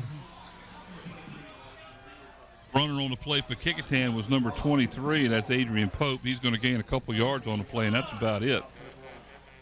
Bethel will He finds a nice little seam between those two tacklers to get an extra 4 yards there, Mike. It looks like he gained 4 yards on the play. We're going to call it 2nd down and 6. You notice how we can look down here on the field. Gene stays right there where the play is. Look at Bob. Bob's about 8 yards back. Yeah, but see, Bob's getting an exceptional view of the game from where he's at. Isn't that right, Bob? I like the view I'm getting right here. Hand off up the middle. Gain of maybe 3 on the play. Outside the 25 to about the 26. That's going to bring up a 3rd down and 2 for Kecoughtan. Mike, we got to start thinking about players of the game. So well, I already have who I think ought to be, and I'll show you. Yes. Well, it's the same person. There. Yes. And yes, there. that's my picks. Okay. Bob agrees. Did you see that, Bob? All right, 3rd down. Here's a key play now for Bethel's defense. 3rd down and 2. Dorsey with the snap. Handoff up the middle. Dorsey on a keeper and is tackled in the backfield. And defense did the job again for Bethel as they held Kecoughtan without a 1st down, and that's going to bring a 4th down and about 4 for Kecoughtan. They're going to have to punt from deep in their own territory. As the clock continues to run, as we're down to about 4 minutes and 40 seconds to go. Look at number 7. Looked like Bethel number 73. The lineman just crashed in and grabbed Dorsey by the ankles. Now, here's where Bethel has been putting the pressure on the Warriors all night long. Well, considering where the field is, I think they should be dropping back and take the punt. Rio Walker, their athlete, is back here at midfield while waiting to punt from Lawrence, number 31. If I were Bethel, I'd be going for this block. Wait a minute, Kecoughtan's got another player running on the field. Have 10 on the field. 11, don't they? Oh, they're setting up. Now, I think they should have. That's what I said they did. That's what I said they would do. Nice block. Walker on a cutback, going back outside, trying to get away from the tackler, and nothing doing there. As Kecoughtan did an exceptional job covering that again, and that's number 32 for Kecoughtan on the stop. Reeves, and I tell you what, Reeves' name has been called a lot tonight. Watch this, right? Leo Walker, watch his block. Boom. And Walker, again, gets outside, and there goes. Can't get outside far enough, though. Those green jerseys tied him up. Now, So, here we go. 3:45 to go here in the fourth quarter. Trailing 16-14. Bethel first and 10. Comes down to this, ladies and gentlemen. It's coming down to this. Manley in the shotgun where he's been all night. A keeper up the middle. Gain of maybe 3 on the play out near the 48-yard line. Call it a gain of 3. Second down and 7 for Bethel. Actually, couldn't ask for a better game on opening night. Some scoring, some offense, some defense, and there's been some mistakes. Manley on a pass over here to the outside, and I'll tell you that was about as dangerous a pass as you could ask for. Because the Dorsey in the backfield was coming across. If he had got that, it would have been gone. Wow. Look at this. This Kecoughtan missed an opportunity here. Oh, man. Again, these quarterbacks keep throwing into double and triple coverage, and I don't quite understand that. Pass was intended for Stephen Clark, incomplete. Third down now and 7. This is probably 4-down territory now with this much left in the game. Back to pass again. Manley, same spot. It's completed over here this time to the Bruins number 21, Clark. That's exactly what the last pass was, and it's enough for a first down. So Bethel will continue to handle the ball and try to get down there and score. You're exactly right. This is what they wanted to do last time. It didn't quite do it. Exactly the same play. This time they hit it. Receiver probably went back to the huddle and said, look, I can do this. Get the ball to me. First and 10. Ball sits at the 43-yard line of Kecoughtan. 3 wide outs to the far side, 1 to the near side. Manley back to pass. Being pushed, and he's being sacked. As he held the ball too long, he's going to lose about 3 yards on the play, back to about the 46. Can't hold the ball long with the Warriors. They've got some quick backs in the defensive backfield. Kecoughtan's played a great game defensively in the backfield. They're covering the wide receivers and not giving Manley any open receivers. Well, they get good speed back there. Those are flying. Let's see what the call is. Got an equipment malfunction by one of the Kecoughtan players, fixed by the back judge. So here we go. Second down and 13. Uh-oh. Dropped the ball. Oh, that was. I tell you what, that had. Oh, he's still going, but that had danger written all over it. Danger written all over it. Danger, Will Robinson, danger. Ball was fumbled on the snap to Manley, and then he pitches back. Pitches back to Gibson, who almost dropped it, and was able to gather about 3 yards on the play. So it's 3rd down and 10 now, back to the original line. We give them our player of the games. Yes, he did. We did. I'm going to take. While we got the time off, why don't we go ahead and give our player of the games? Because we got. Well, we only have 2 minutes, 15 seconds. We sure can. Which one you want? Bethel. You want me to take Bethel? Take Bethel. All right. Our Bethel player of the game tonight, who has done done really well tonight, scored a couple of touchdowns. Isaiah Gibson scored a touchdown in the first quarter with 1:18 to go and turned around and scored another touchdown here in the third quarter that gave Kecoughtan the comeback. And after the safety, they took the touchdown and actually took the lead. And you can take care of who the actually Bethel? Gibson was Bethel, and he scored for Bethel, so they took the lead. Not kicked it. Oh. That's right. Okay, then you go ahead and give Kecoughtan. All right, I apologize. Kecoughtan on the other side, we're going to go with Anthony Dorsey, the quarterback, who scored in the first quarter with 3:41 to make it 6-0 Kecoughtan. Oh, look at that pass. Nice outstanding catch. Down inside the 30, and now the back judge back there is waving it off, saying he was out of bounds. Oh, man. What a catch that was. Nelson's going to have some words with him on that. Let's watch this. Watch him with his ups here. He gets up in the air for this. He's up. Now, is he out? Oh, yeah, he looks like he's landed on the line. You see his first foot hit on the line. Second foot was in bounds, so that may have been a very good call. But anyway, the Kecoughtan player, Anthony Dorsey, 2 touchdowns on the evening to help the Warriors to, at this point, a 2-point lead. That's a 4th down play, 4th and 10, so Manley's got to get it off, and it's intercepted by Dorsey. Kecoughtan's player of the game, he intercepts the ball, is going down the left sideline, and is brought down inside the 40, and that might solidify the game for the Kecoughtan Warriors. There is a flag on the play, though, and the flag came down before the interception, so let's see what the call is.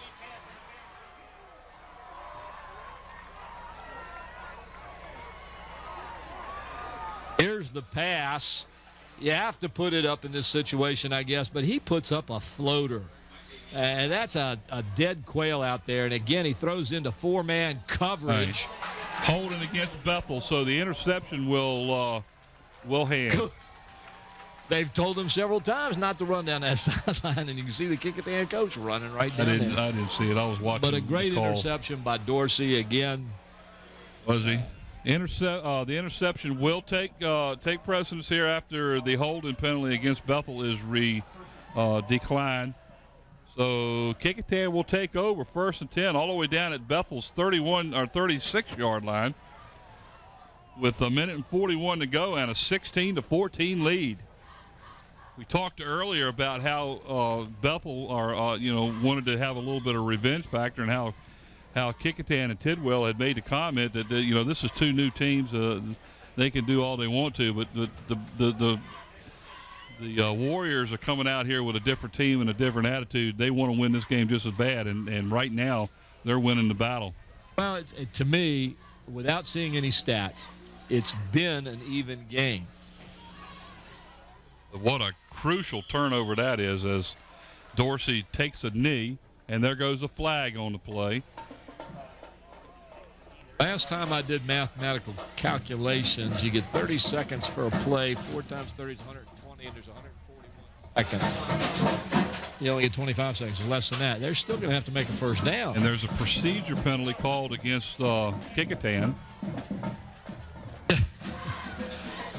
Number 5, Anthony Dorsey there in your picture, looks a little tired. As Bob said, he's been dealing with cramps for a lot of this game, going both ways. There we have the Warriors, number 54. As the trainer works on him, that's Sean Fauntleroy, the 5'10", 290-pound nose guard. He's played a good game today, too. The procedure call is declined by Bethel, and it's they'll take the loss of a yard, so it should be 2nd down and 11 now. Kecoughtan's got to move the ball. They can't just down it. Now the clock is running, so Kecoughtan can just stand there and wait till it gets all the way down to 1:10.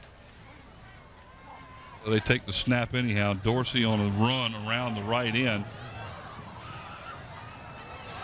Still on his feet, down inside the 35 to about the 34. It's about a pickup of maybe 4 on the play. That's going to bring up a 3rd down as the officials call timeout. this guy has just played a whale of a game. Now watch him. He realizes that the more time he eats up, the better off he is, and he keeps moving and moving and moving and moving. Bethel calls timeout to stop the clock. 1:11 to go. Third down and about 7. So if Kecoughtan doesn't get the first down, Bethel has a chance to get the ball back. Again. Yep. That was Bethel's last timeout, by the way. I can see by the scoreboard it says 0. They used their last timeout. And there's a 1 beside Kecoughtan, so they still have a timeout. Right. The number that is sitting next to the 16 on the board.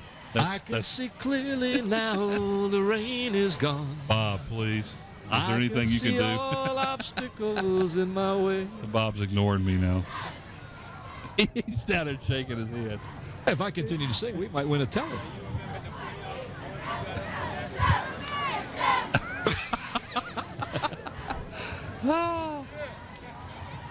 Bob's saying something, but we don't hear him.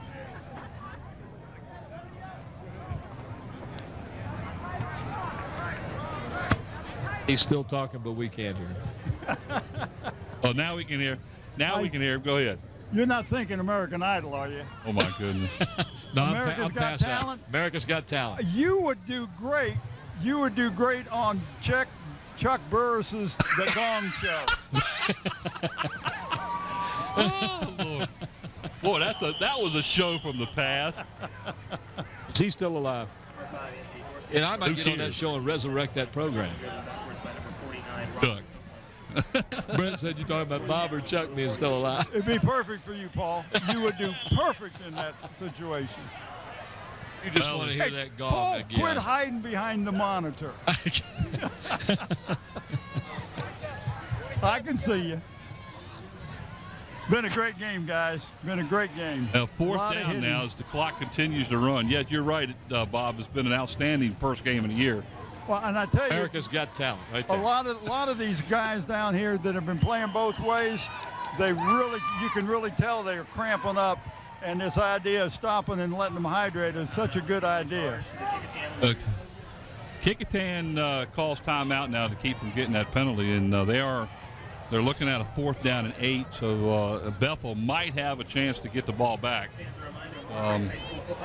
Kind of likely to get the ball back on a 4th down unless Kecoughtan can get a first down out of it. Well, they're definitely not going to put the ball up in the air. I think what they're going to do is let Dorsey take it and run around as much as he can to take as much time off the clock as possible, so that if and when Bethel gets the ball, they'll have less time. Dorsey might have to be toted out of here when this game's over with, because he's got to be a tired young man. Reminder that we will be back online live here at Darling Stadium. Our next TV game will be Friday, October the 9th, and that will be Kecoughtan against the powerful Phoebus Phantoms, a 63-0 whipping of Gloucester last night. So the Phantoms are as strong as ever. While this last play goes on, I want to make sure we thank Nate Braxton, Susan Bowers, Gene Wheeler, and Steve Fryer on our cameras, Andy Foley, our graphics and animation man, as well as Mike Nowinski, the slow motion and instant replay controller, camera control operator Renee Camden, who also doubled as production and audio assistant, our audio and chief engineer Don Scharouse, the big man, the director, the producer, the great guy. You got to meet him sometime, folks. Scotty Bowers. I'm Paul Rowe, Mike Hauser, Brett Musgrove to my left doing the stats and pregame, and Bob Hintz on the field also doing pregame. Such a great crew who brings you Hampton City Schools sports on LSC, channel 48 on Cox, and channel 22 on Verizon Fios. 21 seconds now remaining. That's how much time Bethel has to try to do something with the game here. Purple shirt there, you see that young man, Mr. Johnson from the Daily Press. Long pass down the right sideline intended for Rio Walker, in the hands and on the ground. Defended on the play this time by Kecoughtan number 2. That's DePriest Jace. Good defense on the play, incomplete pass. That took away 7 seconds on the clock. 2nd down and 10 now, as Kecoughtan's defense will just be playing real soft here. Playing prevent, and again, they've got some Dorsey good speed in the backfield. Dorsey is some 30 yards away from the line of scrimmage playing center field here. Enough time probably for 2 more plays unless they don't get out of bounds. Again, back to pass. Here. Ooh, runs into his own man and throws over the middle, and it's intercepted by the Warriors. And number 11 on the play is Hakeem Gardner on the interception. That's going to do it. As that interception will end the Bethel Bruins' hopes of winning this game with 5 seconds to go in regulation, as the Kecoughtan Warriors look like are going to come out ahead in this game, and they may win this game by a score of 16-14. And once again, in case you missed it earlier, ladies and gentlemen, the players of the game for the Bethel Bruins, Isaiah Gibson, and for the Kecoughtan Warriors, Anthony Dorsey.